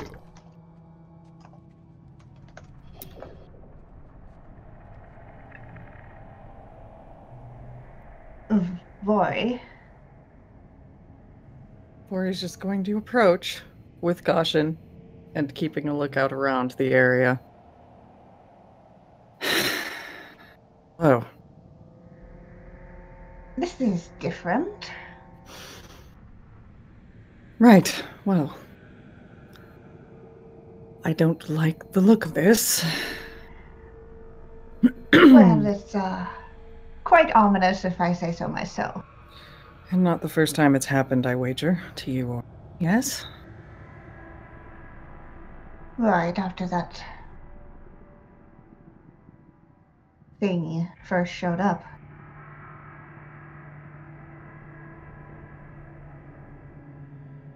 I think the two After of it you first showed up? The two of you recognize where you are for separate reasons. It's this sort of dell that was off the road, where Vori, you cast some magic in the previous episode, and the episode prior to that, Farron, you were dumped here. Your presumed to be dead but not quite so dead body was left here wrapped in a cloak. And I think the two of you recognize the space for your separate reasons, but at the same time. Yeah, I think Vori will kind of nudge the ground where, to his memory, there were scorch marks of the fire that he had used in his ritual. As you do so, they appear in that space. Lovely. Did you do those when you were looking for us? Had to find you somehow. Right. Yep, that was, well, a lot of blood is one way to trail which way I was going. More or less. But actually, I used your sword. Mostly. Oh, I think the important thing right now is to get out of here, wake up, something. right. Surely I between mean- the two of us, we can figure out how. It depends on how much of this is a normal dream and magically induced or entrapping. Yes, exactly. And I think for all Vori's voice is quite steady, and he himself is quite steady, his eyes are telling a pretty different story.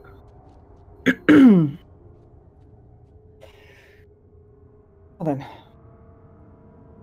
I suppose we start walking. Stay close. Which way did Right. you go? Pick a direction and go. Just picking a random direction?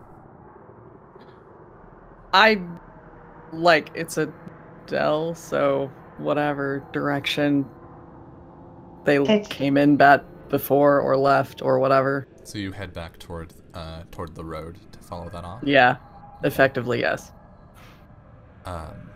So we see you walking through, and like as you touch the brush, it sort of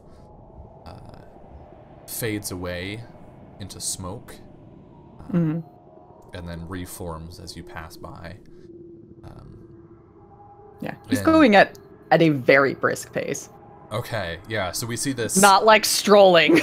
So we see this noticeable like path of smoky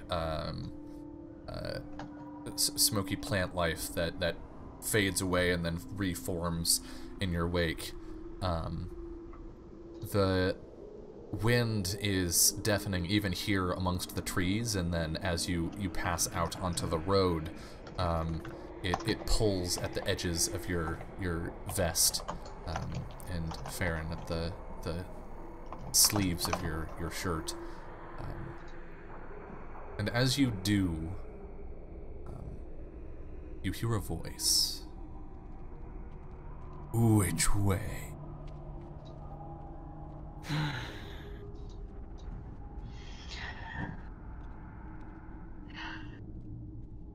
Cryptic voices? Of course. Are you going to continue to play games? This is not a game. You have what is mine.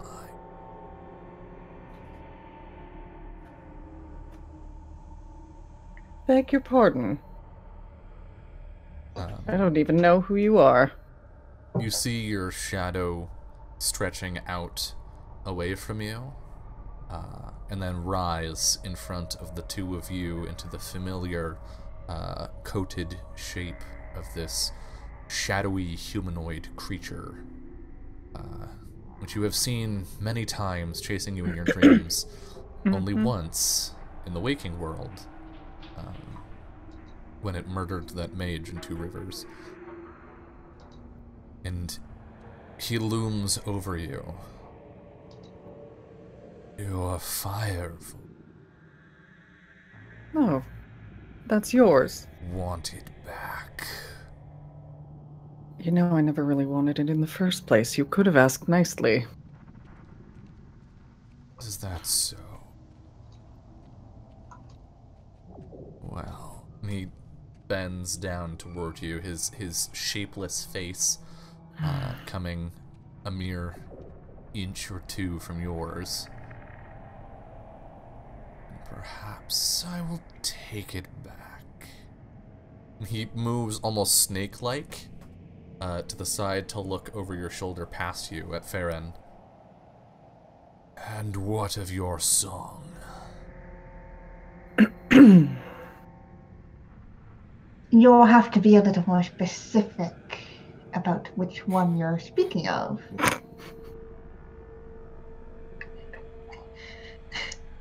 You toy with. I simply am laying out the terms.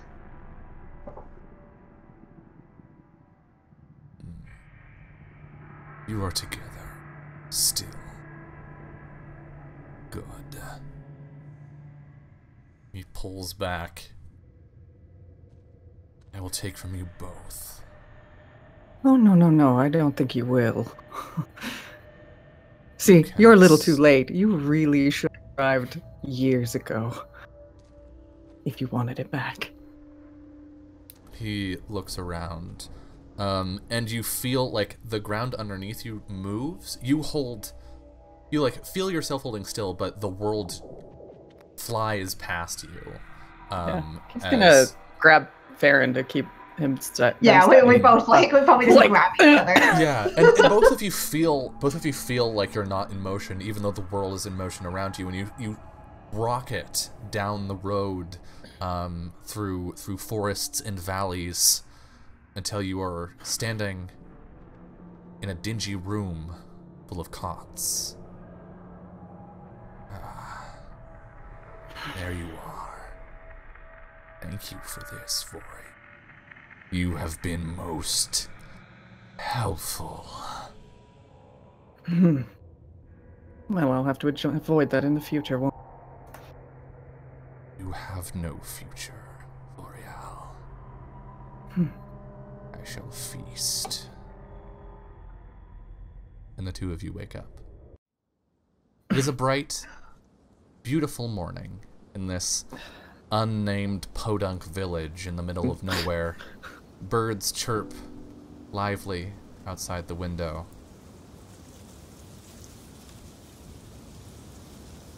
I think Vori is just sitting there in rather a cold sweat, processing all of that as he looks out the window. Darren. Yeah. Farron's gonna get up from the cot and like kind of just like sit down next to Vori.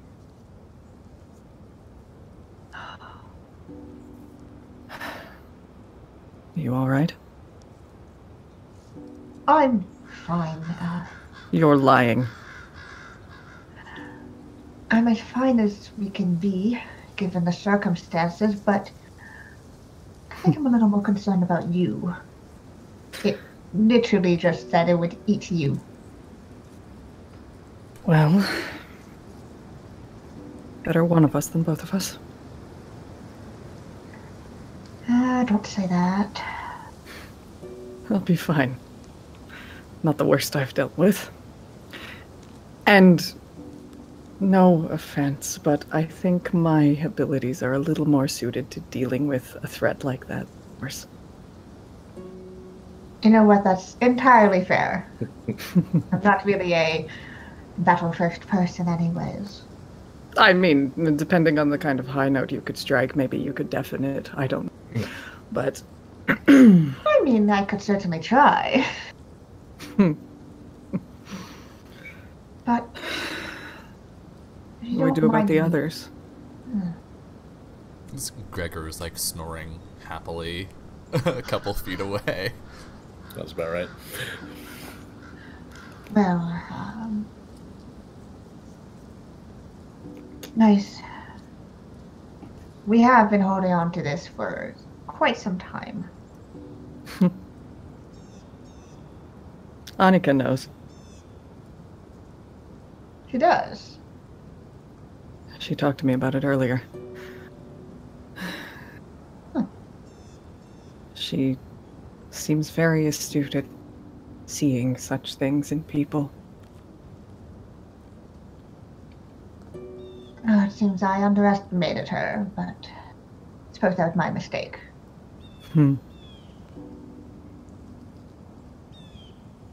If I can ask, what does it think you took? He just lifts his hand, and a little bit of that blue fire comes to life. It wants our magic.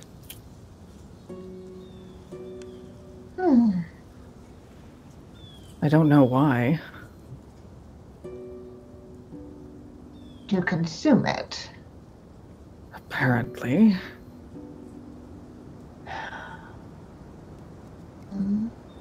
But it doesn't matter. I would have gladly given it away as a child. But it's rather useful now.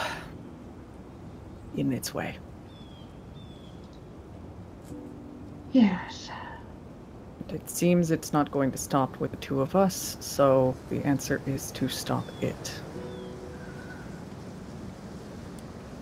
Well, I don't know about you, but I'm not quite certain on how to deal with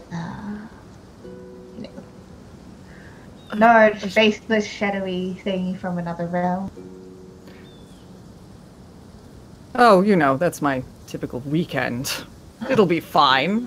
That's a lie. I mean, yes, typical week of dealing with demons and then now weird shadow things. Perfectly normal.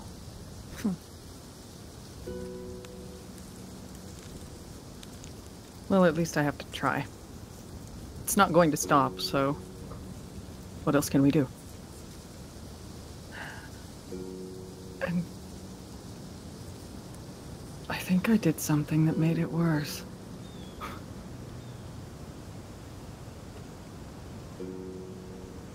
Which might be. He just stands up and goes and finds the basin and just sort of starts to splash some water on his face and rebraid his hair for the day.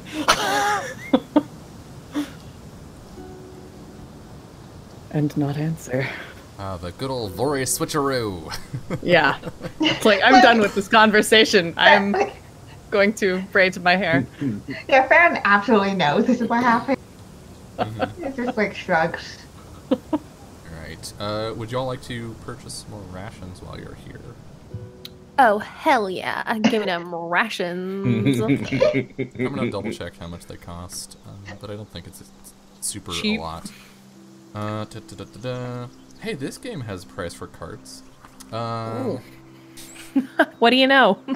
What do you know? What do you know? The problem we ran into in Ryutama, we're like, okay, we need a cart. Still, How much still does it really cost? weird Still that Ryutama really- did not have. It's 'cause real you're supposed weird. to like travel by foot most of the time, or like have a pack animal that carries stuff, not But who does that? characters. You're not supposed to take the easy way. Yeah. They were working on wagon rules for like a supplement, but I don't know if those have been translated into English yet. Dungeon rations. There we go. 5 uses for 3 coins and 1 weight. I'm good right now. This is heckin' cheap. Yeah. So you can restock on some light trail rations, some like hard baked bread, basically, that will keep, and set out again upon the road. It's going to be another. Sorry, bumping the mic. My bad. It's gonna be probably another 3 days ride to the next town. So are you keeping the same roles as before? The same, like, jobs? I mean, we did a fucking awesome job this time, so I'd might as say well. yes. Yeah. Okay. Right. So go ahead and roll, Vori. We'll see how you do. Eh. 7 to 9. Okay, it's gonna take 3 rations, for each of you. And I think Annika has actually, Annika did some work while you were there, like helped clean up the pub, and in exchange obtained her own rations. She doesn't have any money to speak of, but you could trade services for goods. So you don't have to worry about feeding her. If Arrow noticed that she like didn't have money, he would probably just like slip her like 5 coin, like just put it in her things and not say anything about it. Okay. So I think actually it's the night of the 2nd day of travel, and you're around the campfire, and she like, you see her reach into one of her pockets and furrow her brow, and she pulls out a coin and then like puts it in the other hand and fishes around and pulls out some more coins. Who did this? Hmm? Oh, you came into some money. That's nice. From whom? Wasn't me. Arrow, could you roll Defy Danger? With Charisma. what? Charisma. Not charisma. My worst stat. Come on, you like XP. Don't you love like it. leveling? I love leveling. Okay, fail, fail, fail, fail. Hey! Hey! Mark XP. She walks up to you, Arrow. I do not need your charity. She drops the coins in your lap if you're sitting, or in the dirt at your feet if you're standing. He doesn't say anything. What? No words? What do you want me to say?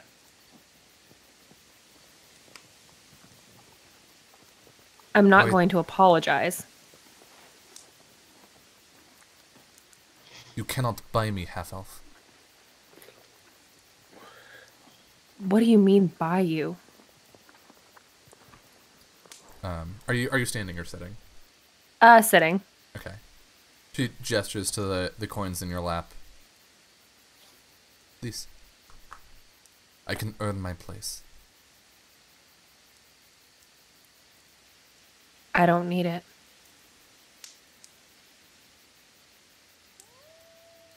But you see fit to just hide it in my things?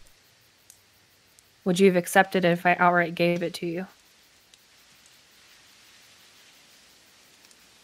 I would have accepted the trade.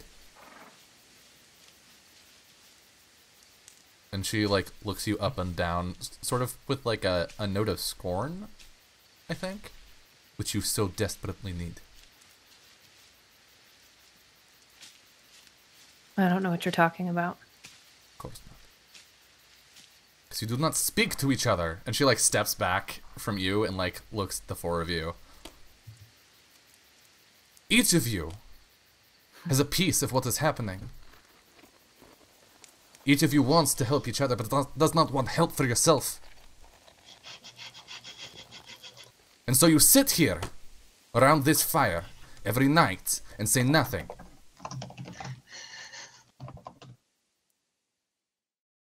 And that's your business, how? This is my business because some of you want me here. Some of you say I am safe. Others, I do not even know. She, like, looks at you. I do not even know if you want them here. And neither do they. Have you asked each other? At what point did you say, ah, yes, I am journeying with this person for over a month, and now I must know who they are? Hmm? You, she points at you, Gregor. You spoke to me more readily than you speak to your friend, she points at Farron. Gregor does not have an excuse. He's just like...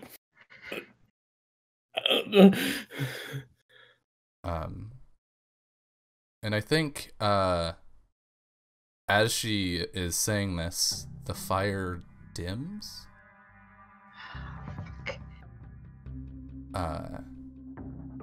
And I don't... Who is avoiding this situation enough that they would notice? I would 100% notice. Bori's been listening. But I also think that he would notice because ever since he saw his sister's face in the fire, he's been keeping an eye on it. Okay, so, yeah, Bori's also not feeling particularly guilty about the call-out, so he's not really, like, distracted by this lecture. So I think from across the fire, Arrow and Vori, you both notice the fire dim, because the fire doesn't go low, it becomes darker. It gives off less light. Everyone, I think we should save the lecture for later. Oh, of course you do. No, I really think we should. What's going on? Farron? Oh, this is faster than I thought it would be. What is? Well, to cut straight to the chase, we're being hunted, and we have been for a while. Well, I And I mean, think we're all it's- being hunted. Oh, No, that's not by different. your demon friend. The fire goes out. Oh, what this is. Dark, shadowy figure. That probably wants to eat our magic. What? Or is going to summon some kind of fire weapon. Okay, go ahead and roll it. Roll some burning brand. Does my new bow have any cool extra anything? I think feel like he would have tried to magic up the arrows. we were ruling previously that it was gonna be like a +1 Yeah. weapon. And I'm also going to give you the close tag on it, which, if I Okay. remember correctly, bows don't normally have. Alright, 7 to 9. You can choose one. We'll take away the dangerous tag. For now. Okay.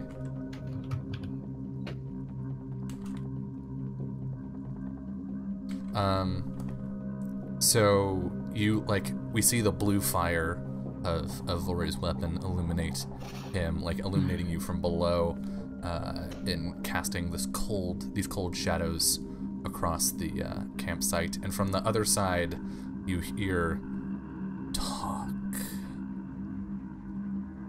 And then somewhere behind Farron, tick.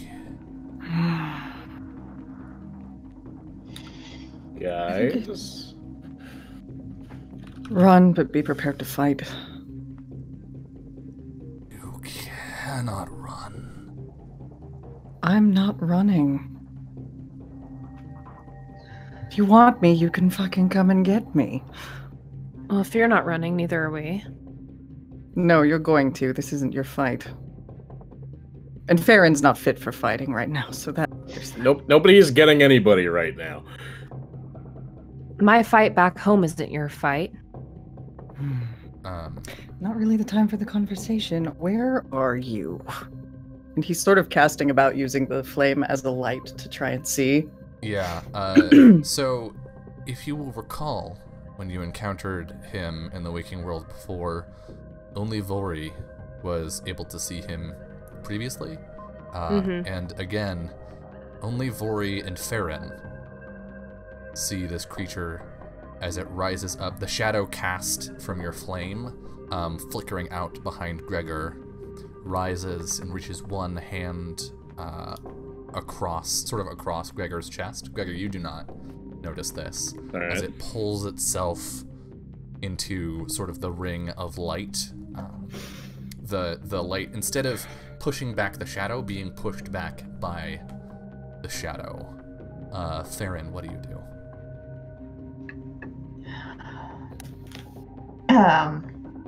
Farron is kind of just, keeping an eye on the thing, but sort of circling to be close enough to Vori to speak quietly.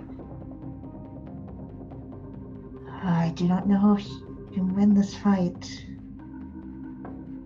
What do you suggest then? We keep running?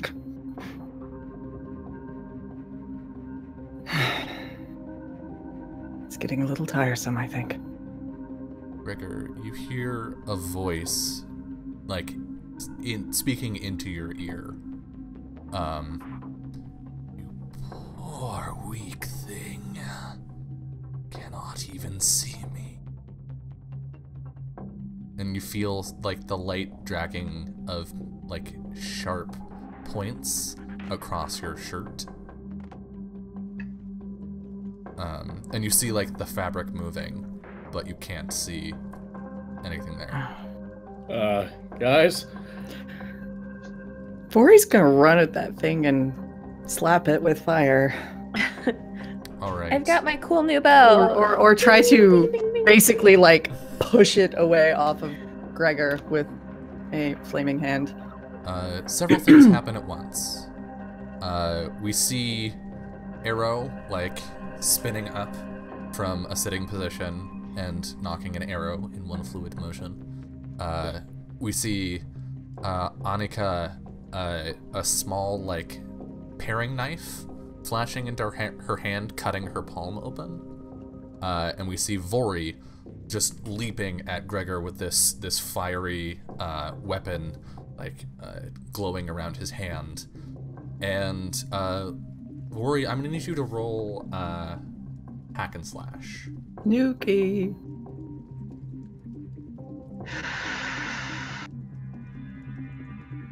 All right. So, you lash out this fire, and droplets of blood spatter from Annika's hand, and there's a faint shake in the ground as the droplets glow. And Gregor and Arrow, you can now see this shadowy shape looming over Gregor as Vori's fire cores into its chest. It shrinks back from you, Gregor, giving you room to move, but in that same sort of fluid movement, like water in a container, it swirls back around and wraps around Vori. I think Vori will also have shouted at that point, "Get away from it!" Can I shoot it? You can. Okay, so +1 bow. Does that just add a +1 to my shooting? What does that do? What does the game say? I would say it gives Or you does a that +1. increase damage? Master Or weapon, both. +1. It's in, I think it's in the magic section, or is it in tags?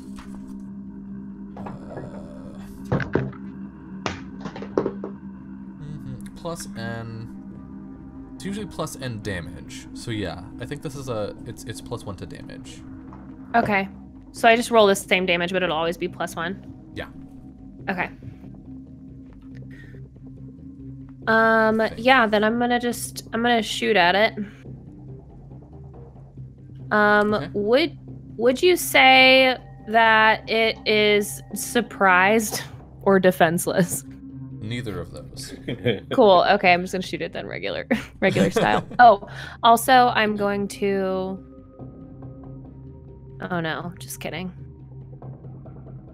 Man, I wish that blot out the sun. If I spent extra ammo, I could just hit the same thing like 8-9 times. That'd be great. That'd be pretty dope.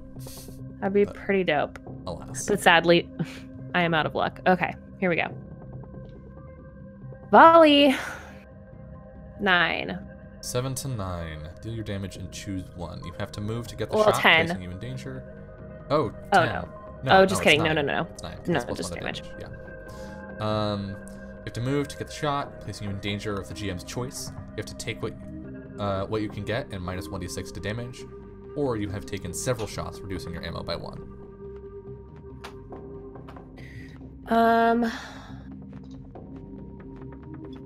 I'll reduce my ammo. Okay. So you stand up and shoot several arrows into this shadowy creature, and you see them all pass out the other side, not harming it at all. Oh. Cool. So don't even bother with damage, huh? No. It is not affected by your mundane weaponry. Cool. And Vori, what do you do as this darkness wraps around you? You can no longer see your group. But I still have my fire because I've got 2 more do. uses that I assume. Mm-hmm. He's basically going to try and claw his way out with both hands. Okay. Could you roll? I think that's a defy danger more than a hack and slash. Sure. The danger being that you are still locked in this darkness. May I hack this a little and use the same stat I use for Burning Brand? Yeah, I like that. Okay. I'm gonna roll with int then. Which, whatever, it's weird, it's using my magic. Yeah. So, I think you like expend a use of this, just like erupting a shell of fire. Yeah. Around you, and this creature pulls back away from you, and the rest of you can see Vori surrounded in this sphere of blue flame, with the darkness of this creature like viscously attached to it, like a physical object. What do you do? Gregor wants to try and grab Vori and get him out of there. Skullbreaker speaks up as you stand up, and you hear his voice say, "Gregor, just run."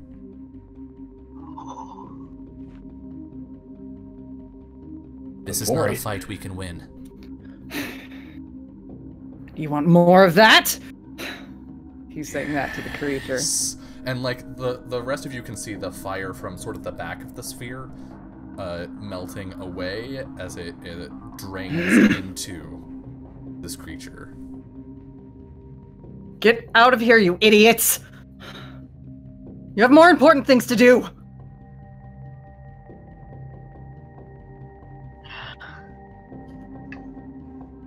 Skullbreaker, what can we do?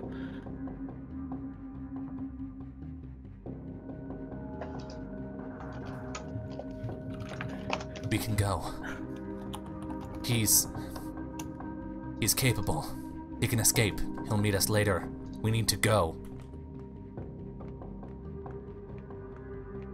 And Vori, I think you hear a voice in your head from Skullbreaker. Do what you can. I will do the same. Right. He just sort of nods and he's going to be squaring off with this thing. Although, if I may, while he has a bit of time and the circle's being eaten away, if he can take the vial and just...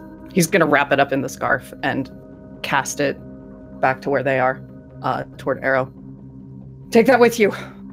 Keep it safe. I want it back. Annika grabs her pack and is already, like, she's not running, she's doing the sort of like backwards trot thing toward the road.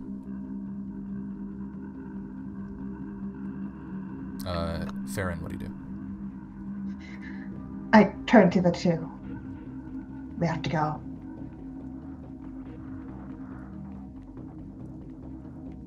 Greg is gonna give a frustrated sigh and turn around and try and rush out there with the others.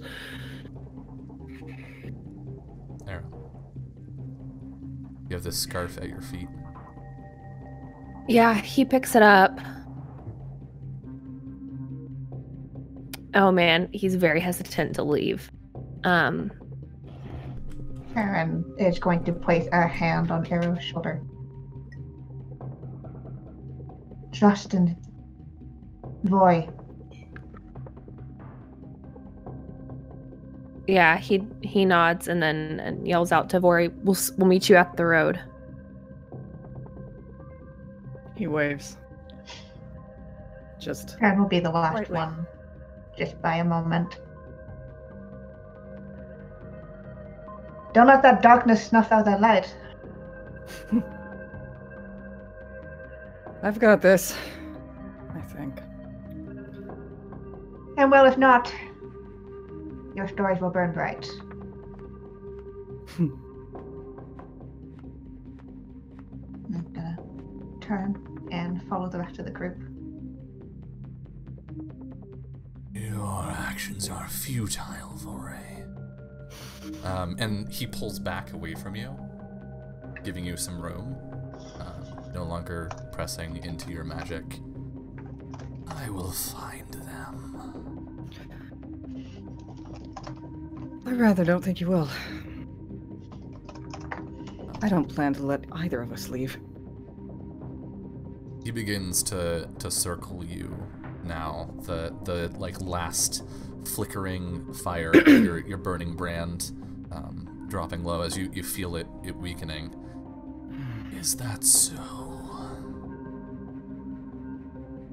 How will you stop me?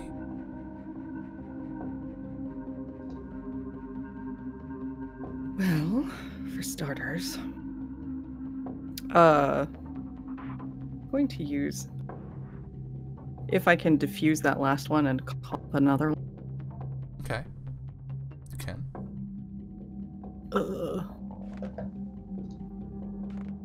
Cool. I'm gonna keep the dangerous tag this time. Alright. You can also, if you want to do more general magic-y stuff, you have the... yeah. So, I think just refreshing that will be useful because he's going to paunch it a lot. I would say ritual to do some general magic-y stuff, but there are conditions, so I don't know. This will be up to you. There are potential conditions. Sure. What would you like to do? I think he's going to try using the burning brand as sort of base from which it springs, form a much larger sphere that will engulf both of them, and shrink it down and just start to fill it with flame to toast this thing. You want to like trap it? Mm-hmm. Okay. It doesn't seem to like light. So what does the move say about the? Can you put it in chat? Yeah. Okay. So tell the GM what you're trying to achieve. Ritual effects are always possible. The GM will give you 1 to 4 of the following conditions. It's going to take days, weeks, months. That's not it. First, you must. You'll need help from. It will require a lot of money. The best you can do is a lesser version. Unreliable, limited. You and allies will risk danger from. You'll have to disenchant blank to do it.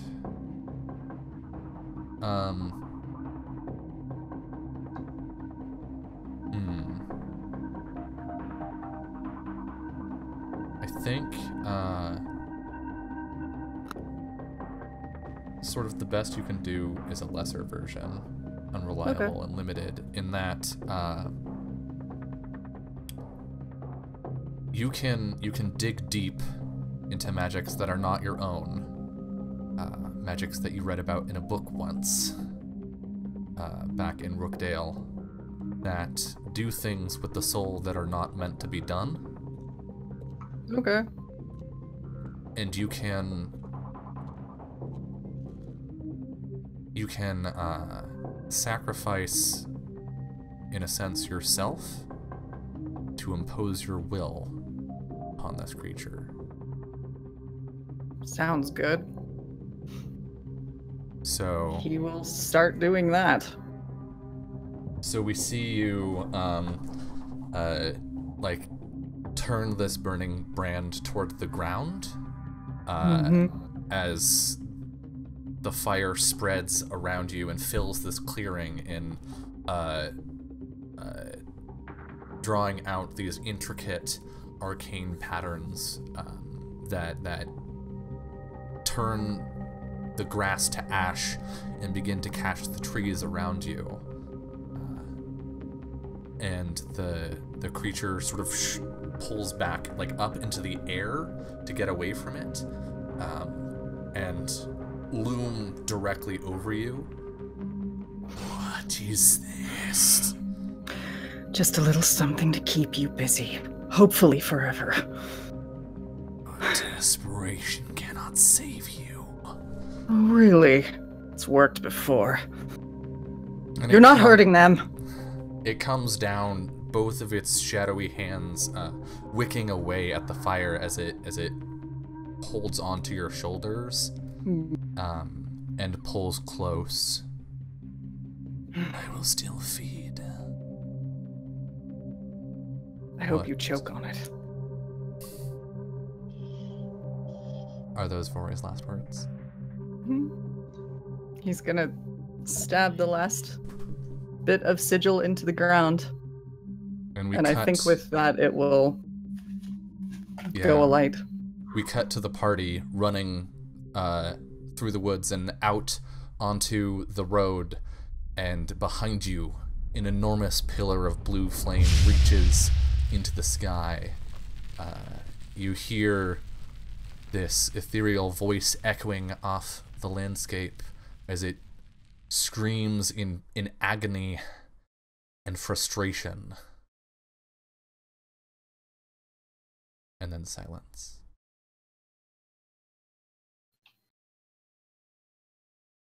We are at the top of the hour. We are going to step away to our final break of the episode. See you soon.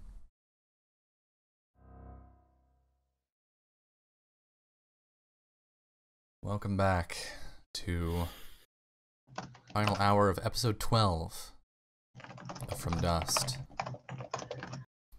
So, the four of you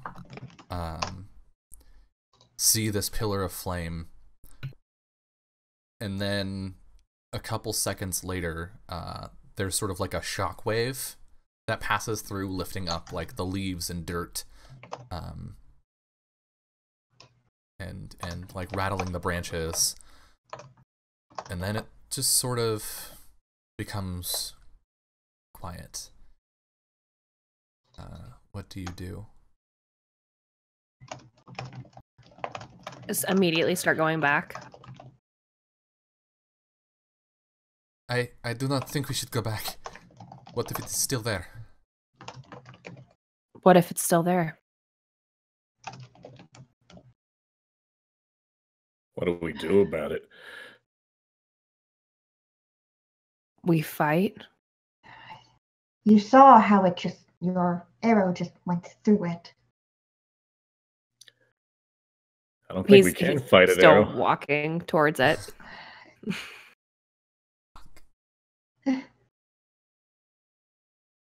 What about you two?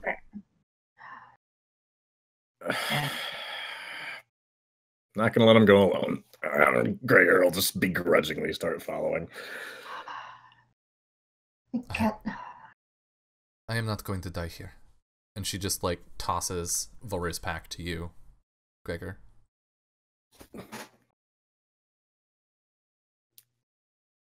Just wait a few minutes, all right? You can stay safe. Just stay here.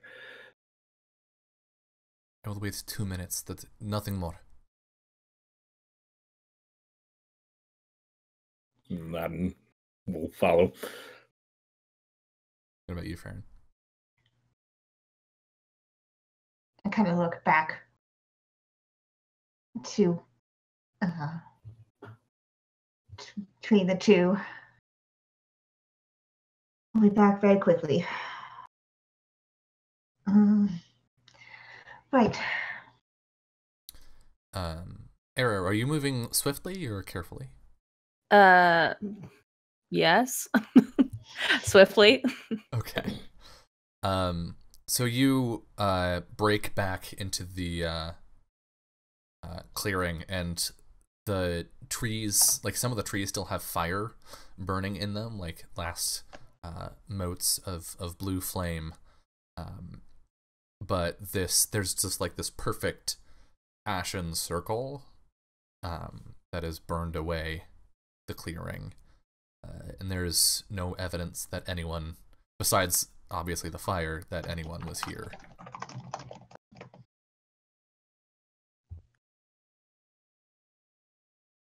Yeah, I think he's looking to see where, like, because in his head, if there was like a major blast, if they were standing close by, they could have gotten blown back. Mm-hmm. So he's like looking on the outskirts of the clearing where the trees still are, looking for where Vori might have gotten blown off to. Right. And I think as you start doing that, Gregor and Farron arrive. And the two of you take in this devastation. And Gregor, I think, or actually all of you, but Gregor first, you hear a voice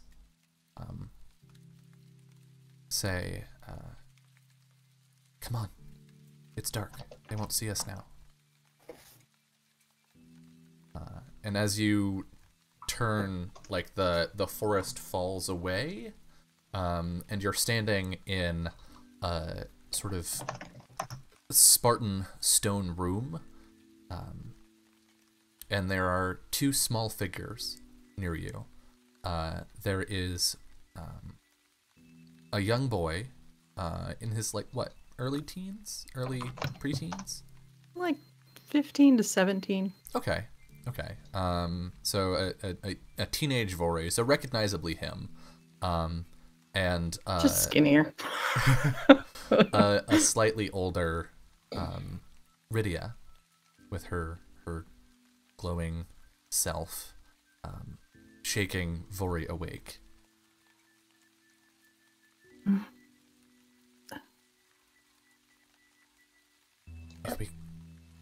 She holds up a pack. I packed some food. If we go now, right. I think we can make it. Okay. He gets up, takes it. Hang on. He grabs the sheet from the bed, basically, and like drapes it over her like a hood. You can't go out like that. They'll see you. Right. She like adjusts it so it's not pulling at her neck. Good thinking. She tousles your hair a little bit, and then she'll like reach out and grab you, Arrow. Okay, come on. and start walking toward the door. And you realize that this isn't like when you had those visions from the nose stones. It's like you're not a person. You're not reliving a person's point of view here. You're in the space as it's happening, almost. Are there, like, this would be confusing, correct? Probably. It's not like I'm it's not like I'm like suddenly have memories or like feel like I should be doing this. I feel very out of place here. Yeah, I think so. Yeah, I think he would pull his arm away. And she turns back to you and says, "Come on, Era, we have to be quiet." What's happening? We need to go. The church. And she looks at Vori. The church doesn't understand what's happening with us. They want to send him away. He looks over. Gregor and Farron are here too, right? Mm-hmm. He just looks at them like eyes wide, very confused. Gregor's just as confused. The two Equation non-magic gift. people. The math. All the math. And let's just go along with it. Strange magics. We can get out of here and just go somewhere else and live our own lives. Yeah. And she looks at Arrow again. Doesn't that sound nice? He just nods a little bit. All right. And she'll turn to Gregor. I'm trusting you. With what? Come on. You and me, side by side. She heads to the door. Okay. What do you do? Or he's following. Going along with it. Gregor will go side by side. Okay. So she opens the door and looks around. Jess, what route did you take to try and escape the I cathedral? think they were a pair of little hellions most of the time, so they found every nook and cranny and corner of this church that they weren't supposed to. So I think they found like a servant's entrance kind of thing that goes out to the back, toward like a little side yard where they would sometimes just go and steal time together. Yeah. And find a way out if they have to hop the wall or something. I think that makes sense. I think there's like a graveyard next to the church that you can get into. That's walled in, but not like it's not like a mausoleum, right? So you can get over. Yeah. So do you lead the way there, or was you in charge? I think they kind of would have both agreed and basically been practically hand in hand to make sure they don't lose each other. Okay. And once they get to the wall, it's a matter of like she props him up so he can get up top, and then he'll pull her up to help her get over. Mm-hmm. So we see you sort of sneak through these corridors and out into the graveyard, and she boosts you up, Vori, and she turns to Farron. Hey, can you give me some help here? Of course.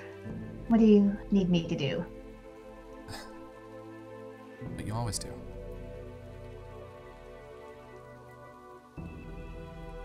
All right. I'm going to assume this means doing my magic bullshit, because I'm not sure. I just, Farron, like, sort of knows what's going on, but not really. Mm-hmm. It's just like, okay, I need to figure out the context of the situation. Yeah, so you can play your music and you see the like green motes, or is it what's your color for helping people? There's like a Oh, for helping, that's green, yeah. Okay, so you see the green light enter her, and she just sort of grabs Gregor and boosts him up. Strong then- girl. Yeah. And then Arrow, and then lastly you, Farron, before Vori, you like reach down and help her up. Mm-hmm. And the group of you run through the streets and alleyways of Two Rivers toward the gate.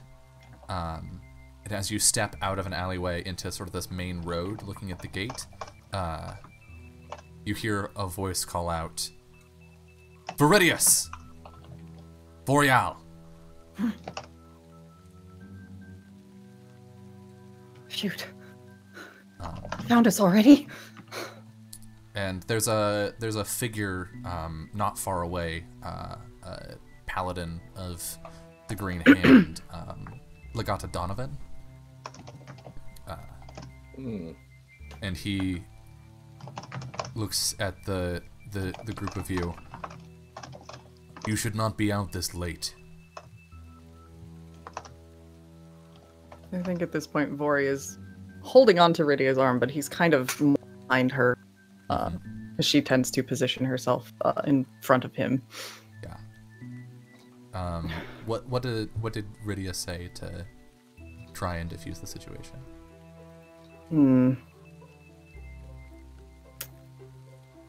I think. Well, she's not a liar. I don't know. I don't think she would have really said anything. I think she would have basically probably run at the guy to distract him and told Vori to run. Okay. So she like shakes Vori off of her arm, turns to all of you and says, "Run," and then just books it toward this guy. This Viridius, and then she just like charges him and tackles him to the ground. Yep. You hear the clang of his armor against the stone. Rydia, no! And he shakes her off, being a much larger man, and stands up, beginning to draw his sword. Cool. And she reaches out, like looks past him and reaches towards you and just mouths. I think she shouts, but we don't hear the audio. We just see like a close up of her mouth as she says, "Run. I love you." I think we see this younger, more frightened, more obviously frightened looking Vori. His eyes get brighter under the night with tears, but he hesitates about a half step, backs up once or twice, and then just shakes his head and turns and runs out the gates. Vori, as you give yourself up to this magic, or as you gave yourself up to this magic, you cast parts of yourself aside, and part of you wanted Gregor and the others, but Gregor specifically, to see this. What do you say to him to explain?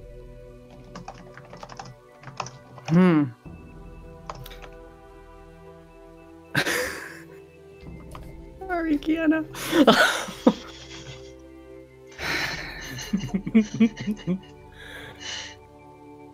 I've never done a brave thing in my life. That was the most cowardly thing I'd ever done.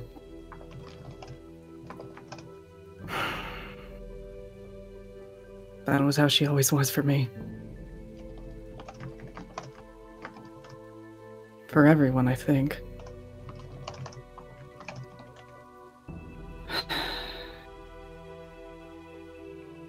I wished I could have been like that.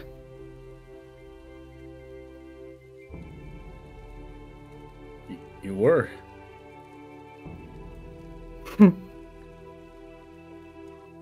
Just this once. It counts.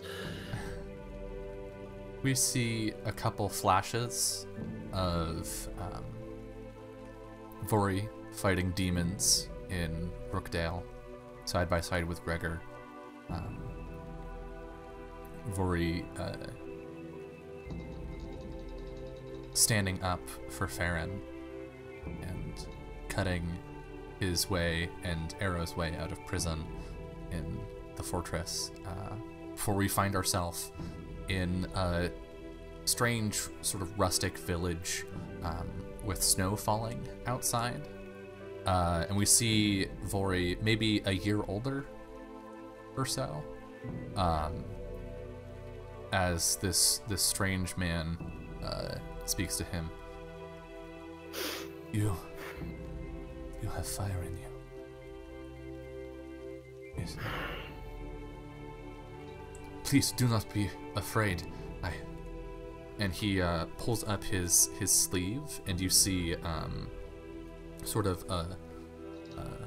a blue fabric underneath with like a strange geometric pattern on it. I belong to a group known as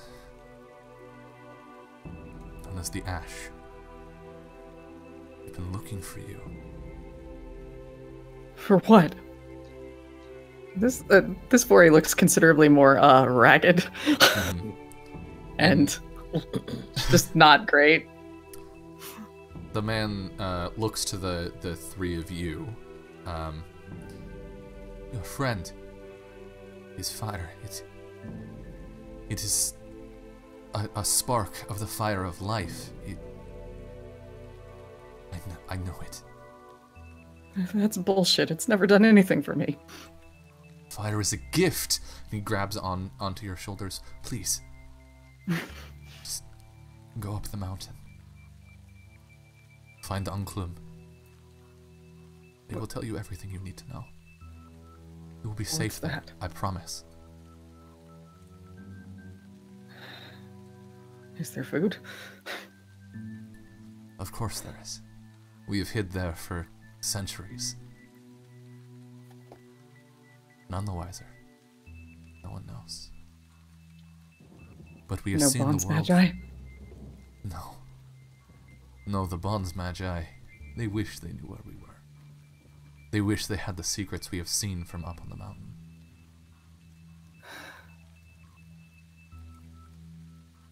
He kind of kicks the dirt a little.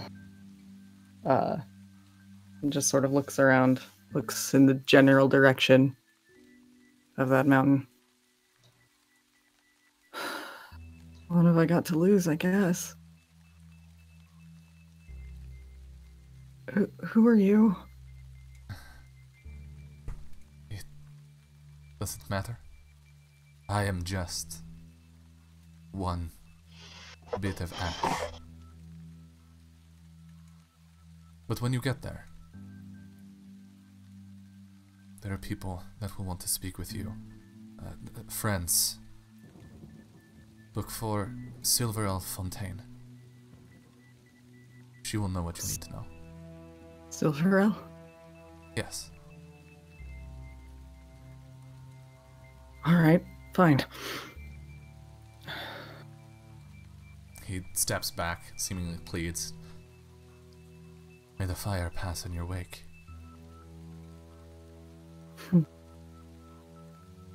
Tends to do that. And he'll start walking. And the four of you begin trudging up this snowy mountain. And you have a moment to sort of talk to Vori as you walk up this trail. Do any of you say anything?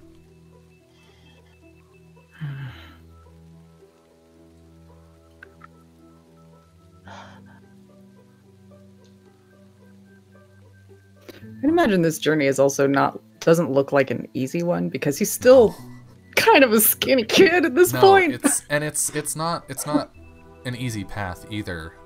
There's some places where the path has like fallen away from the mountain, and you have to climb in this stinging wind. Yeah. There's more than a few moments where he just sort of sits down and looks ready to give up, or just straight tumbles down and sobs for a while before getting back up and trying again. And I think when you do, you can see sort of the ghostly form of Rydia, like obviously just a memory, like kneeling down before Rory and saying, "Come on, get up."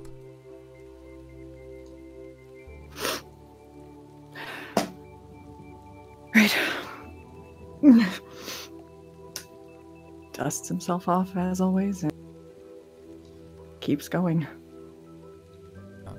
After 3 abridged days of hard travel, you reach the top of the mountain. The wind's even stronger up here, so loud you can't even hear yourself think. But as you pull yourself up over the last ridge, the walls of this passage sort of block out the wind, and beyond you see a wall made of stone, decorated in gold and in red paint. 2 fires burning, one on each side of the gate, and figures in blue looking down at you with bows at the ready.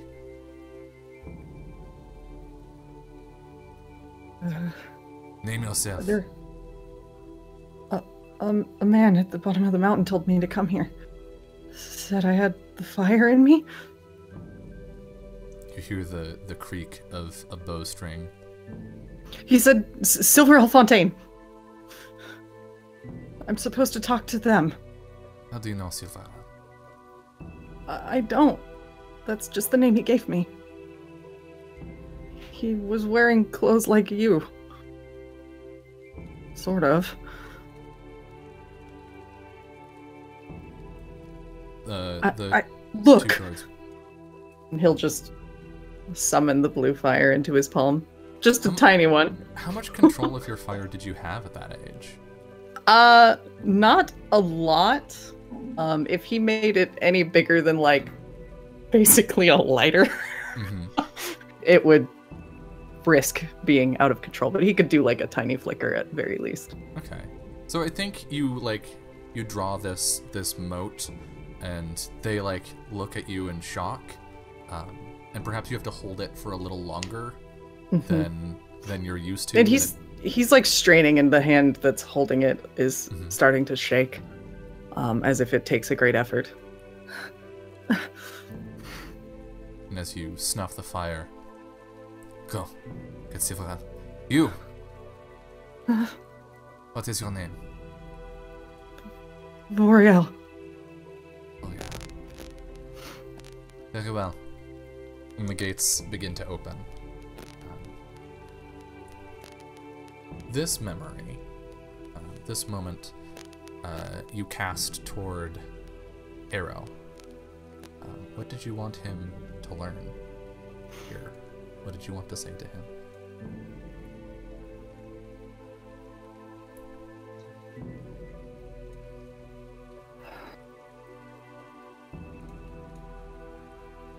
That's a good question.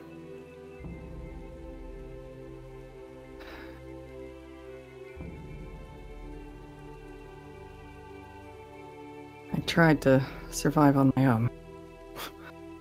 Didn't quite pan out like I was expecting. I took a chance on depending on some people. If I hadn't have done that, I probably wouldn't have survived to meet all of you.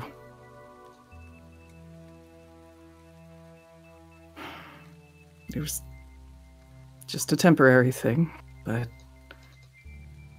I got my use out of them at least, and it wasn't so bad.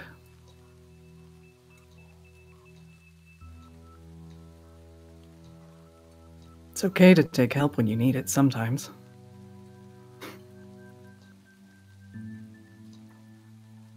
say anything back?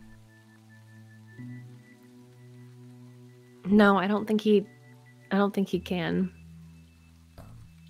So we get a couple more flashes as we see Arrow shoot down enemies that are about to strike Vori, and we see Arrow like coming back to camp with food, and like handing some to Vori, and these moments where Vori relied on you, and then Buying him a dope outfit. yes, yes. Yup. The two of you stumbling drunk through Sanctuary. If I And, may say like- just one more thing. With that little bit of the outfit. And I liked that. And then we see Vori wearing clothes that are very different from the ones you met him in. He's got like sort of a kimono, essentially. And the outfit that you've seen him in that you met him in, is sitting laid out on the bed next to him in this sort of ornate, warmly lit room. And we see a woman. Yeah. We see an elvish woman who is standing sort of in the doorway a little bit. Boy, I do not know what else to tell you. What we are doing here is important.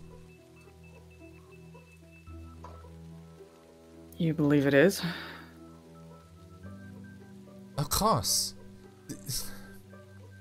Do you want them to follow a liar? You are not a liar. Boy, you are the real thing. I have seen it.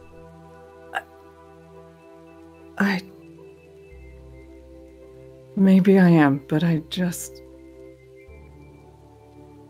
This isn't what I want.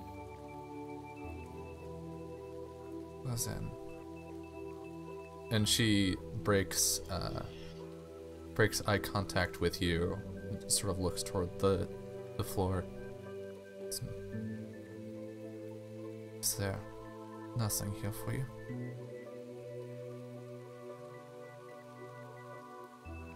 He kind of hesitates a little and reaches out and just sort of smooths the tire that's laying there.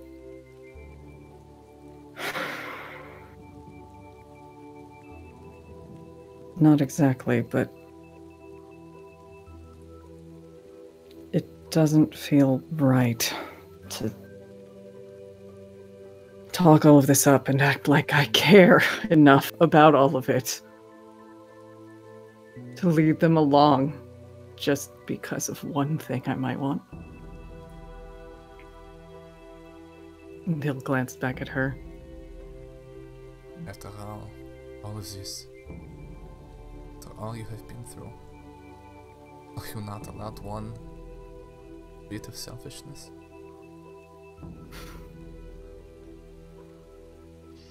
Not when it's at such a cost.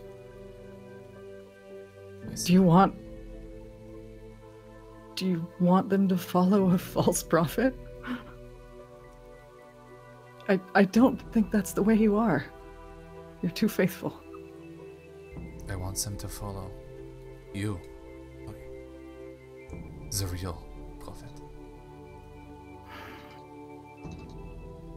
But I cannot change who you are.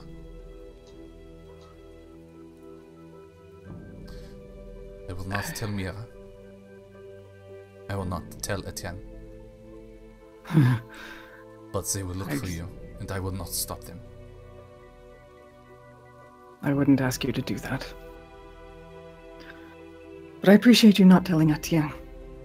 I expect he would have me laid flat before I left the building, much less the city.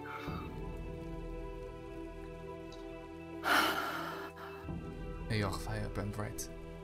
Oh yeah.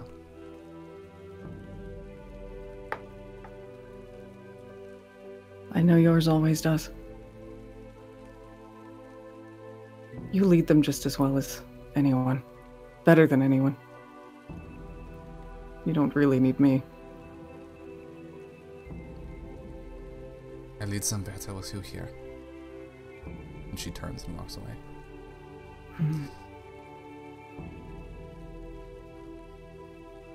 This you have sent to Farron. Why?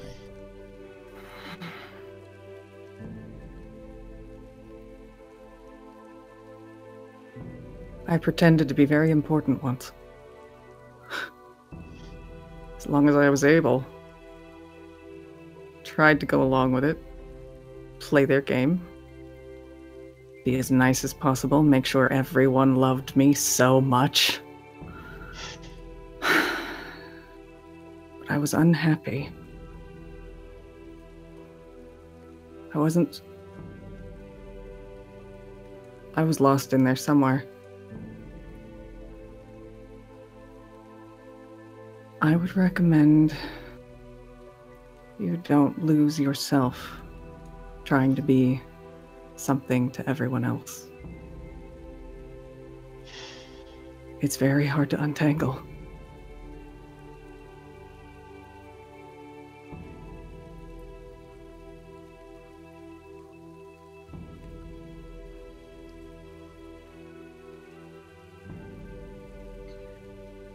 I'm glad we got to know who you really were.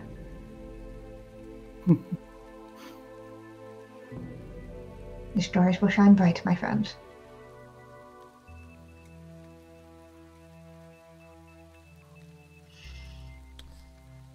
And with that,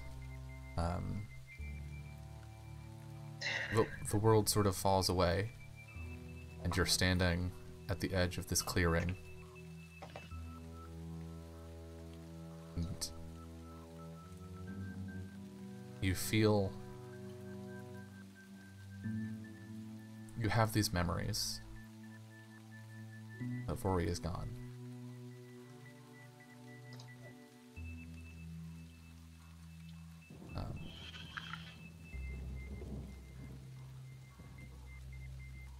Do you stay here? Do you head back?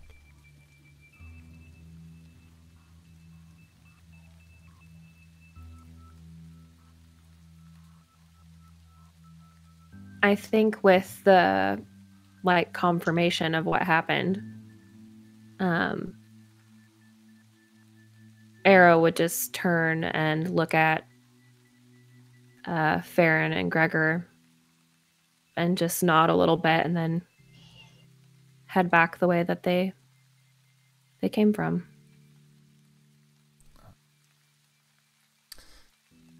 So we see the three of you walk back to the road and meet up with Annika. We see you walking down the road in the night, and then as the sun crests the horizon, we see a familiar hawk fly down to Arrow, and looking out at the sunrise, see the faintest blue in the fires of the sun. And that is where we're going to end tonight's episode. So, thank you all so much for joining us. This is going to be Jess's last episode on From Dust, as she moves on to other awesome things. Other Dog, thank you for the bits. I want to say a big thank you, specifically, Jess, to you for hanging out and being a part of this show. It has been really special having you on, both as Rydia and as Vori. I know Dungeon World as a system does not sit the best with you, but I treasure the stories that we got to tell together here, and I look forward to the other stories that we will continue to tell. So You haven't gotten rid of me yet. absolutely. No, of course not. He knows that. We're taking over. The well-known fact. So, as we move into shout-outs, Jess, please tell people where they can find you being amazing on the internet. The internet is the place you can find me. Specifically, you can find me over there at Little Cup of Joe, and also Little Cup of Joe on Twitch and Twitter, and pretty much everywhere else. My Instagram is boring, and I forget about it a lot. But I do a ton of TTRPG things with Dylan, with Summer, with Encounter Roleplay, and others. You can find my schedule on my Twitter and where I post about the stuff I run on my own channel. Like a Ryutama game every other Sunday. That is very good and wholesome and doesn't have heart-wrenching character death so far. You know, they live. They're good kids. Yes. And in like round about an hour, you can follow me to my channel if you like watching otome games and the handsome samurai try to smooch our heroine who is totally oblivious and not very smart. Yeah, that was an accurate description of Chizuru. Chizuru gonna Chizuru, but we do our best. Awesome. And thank you. Yeah, thank you. Been heckin' fun. Dungeon World is not fun to me, but we are fun. Oh, yeah. Summer, you didn't shoot anyone today. What the heck? I did. It just didn't work. Oh, okay. Excuse you. Excuse you. I definitely did. Yeah, today was really emotional. Obviously, we knew that Jess was going to be leaving, so we weren't like totally caught off guard or anything, but still hard. We're gonna miss you a lot, Jess, having you here with us on Saturdays. Even though I'll still see you every week, but Basically. multiple times a week. Yeah. But yeah, I'm Summer. You can find me on Twitter at Just a Summer Job. I retweet and tweet everything that I'm doing. Tomorrow is a big day. Gonna be running 3 games of For the Queen tomorrow and a game of BFF. So those will be happening all day, 10 to 12 PST, 1 to 3, 4 to 5, and 6 7 to 9. Yeah, something like that. I think that's the one tired. I'm in. Yeah. 7 to 9. So I show up late. there's an hour break in between every single one. So you do the math. I won't. I refuse. But yeah, this was awesome. Can't wait to see what our trash crew does from here. Yeah. Trace Trash Boys now. We are a curse to any other third-party member that wants to spend time with us. Yeah. You get a 4th in there, and whew, rip. Who? Oh, they're out. Their Maybe death is it was imminent. just the twins' bad luck. I mean, They were know. doomed. Yeah, they were doomed. They were doomed. But yeah, great session tonight. Kiana, where can people find you? Where can people find your feelings? Screaming into the void. Yeah. Twitter? Yeah, you can find me over on Twitter, Screaming Into the Void, over at Kiana S. Best way to figure out what I'm doing, because I play role-playing games almost every day of the week, quite literally. At this point, I've got 5 to 6 games a week at this point, so that's where I'm at. But yeah, this was a doozy of an episode. I kind of knew where we were going, and then I was like, oh no, ouch, my heart. So no, that was fantastic, and thank you, Jess, for being here. And your sad sad girl and boys. Sad, sad, sad. It's my brand. I can't help I it. know. Yeah. We get it. We get it. I'll just say that Fran's gonna be writing something, probably. That's how they deal with shit. But yeah, hopefully we'll game soon together. Yes. Things. More. Gimme. Grab your hands. Gimme. Awesome. Adam. Gregory? Gregory. Hey guys, you can follow me on Twitter at AdamYo, that's general catch-all place where I talk about all the projects I'm doing, voiceover, YouTube, any related, whatever. You can find me on YouTube, just Adam Rowe. I tend to talk about regular, the kind of emotional, informational end of tabletop gaming and stuff. I also just started breaking into some fun little skits and stuff that seems to be going pretty well with people, so check those out if you want to. And if you want to see any of my artistic endeavors, I have become very, very active on Instagram. It's Adam Rose Minis. I paint miniatures, and I do post some other stuff. I go to LARP, so I'm always working on costuming and props and things like that. So that's the kind of stuff I share. And Jess, that was something.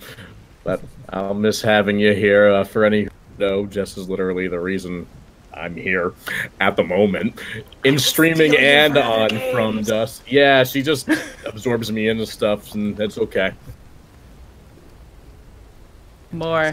That's it. I still need to play Ryutama. Don't worry. You're on the list. The list. Yeah, guys. I literally have a list. It's kind of creepy.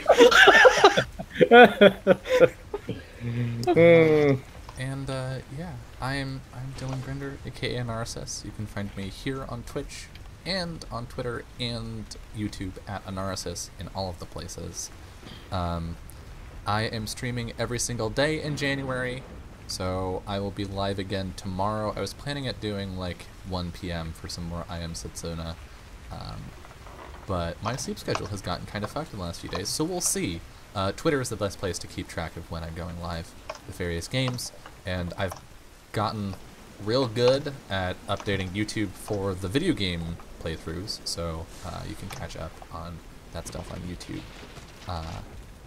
I also want to shout out my Patreon, because if you liked this and you would like to help keep it happening, my Patreon is the best way for you to support me, support the channel, for all the awesomeness that happens here. It's set up not around tiers, because I don't want to put anything behind a paywall as far as the content that I'm making. It is instead built around goals. So as we hit cumulative goals, all told, each month, I will release rewards publicly to everyone. So if you can't afford to support, giving it a shout out on social media would be a huge help, and you will still get to benefit from the rewards. But if you can afford to support, it would be hugely appreciated. We're about halfway to my first goal, which will have me doing a giveaway of my maps and token borders and stuff every single month. And then the goal after that one, if I remember correctly, is game design notes, GM notes, homebrew content for stuff like this, where I've made a couple campaign moves for this campaign, and I've made some homebrew content for travel, and a bunch of other stuff. So if that sounds interesting to you, please take a look at that. But yeah, I just, again, want to say a big thank you to all of the 4 of you for hanging out with me and doing this thing. This has been a lot of fun, and Jess especially, thank you so much. You will be missed. Chat, thank you for hanging out. Thank you for all of the bits, because there have been a bunch of them. Thanks to TVM Rock, Otherdoc, and Paraxa Gora Thesmorphoria. I don't know how well I did it. Is that like the character limit you're allowed to have on Twitch? Out of curiosity. We also had those hot gift subs coming in. Yes. Yeah. Thank you, Summer. GMAC, for the Okay. also, like, straight up just flung I wasn't going to let you pile get of away them. without thanking me And publicly. also, Thanks, GMAC, for the 1, 2, 3, 4, 5, 6 gift subs tonight. Seriously, thank you You all get a for... sub, and you get a sub. Thank you all so much for the support. I would like nothing more than to just make content for all of you guys forever, all the time. So thank you for the support. It really does make a significant impact on my life. So thank you. Most importantly, have a wonderful rest of your night.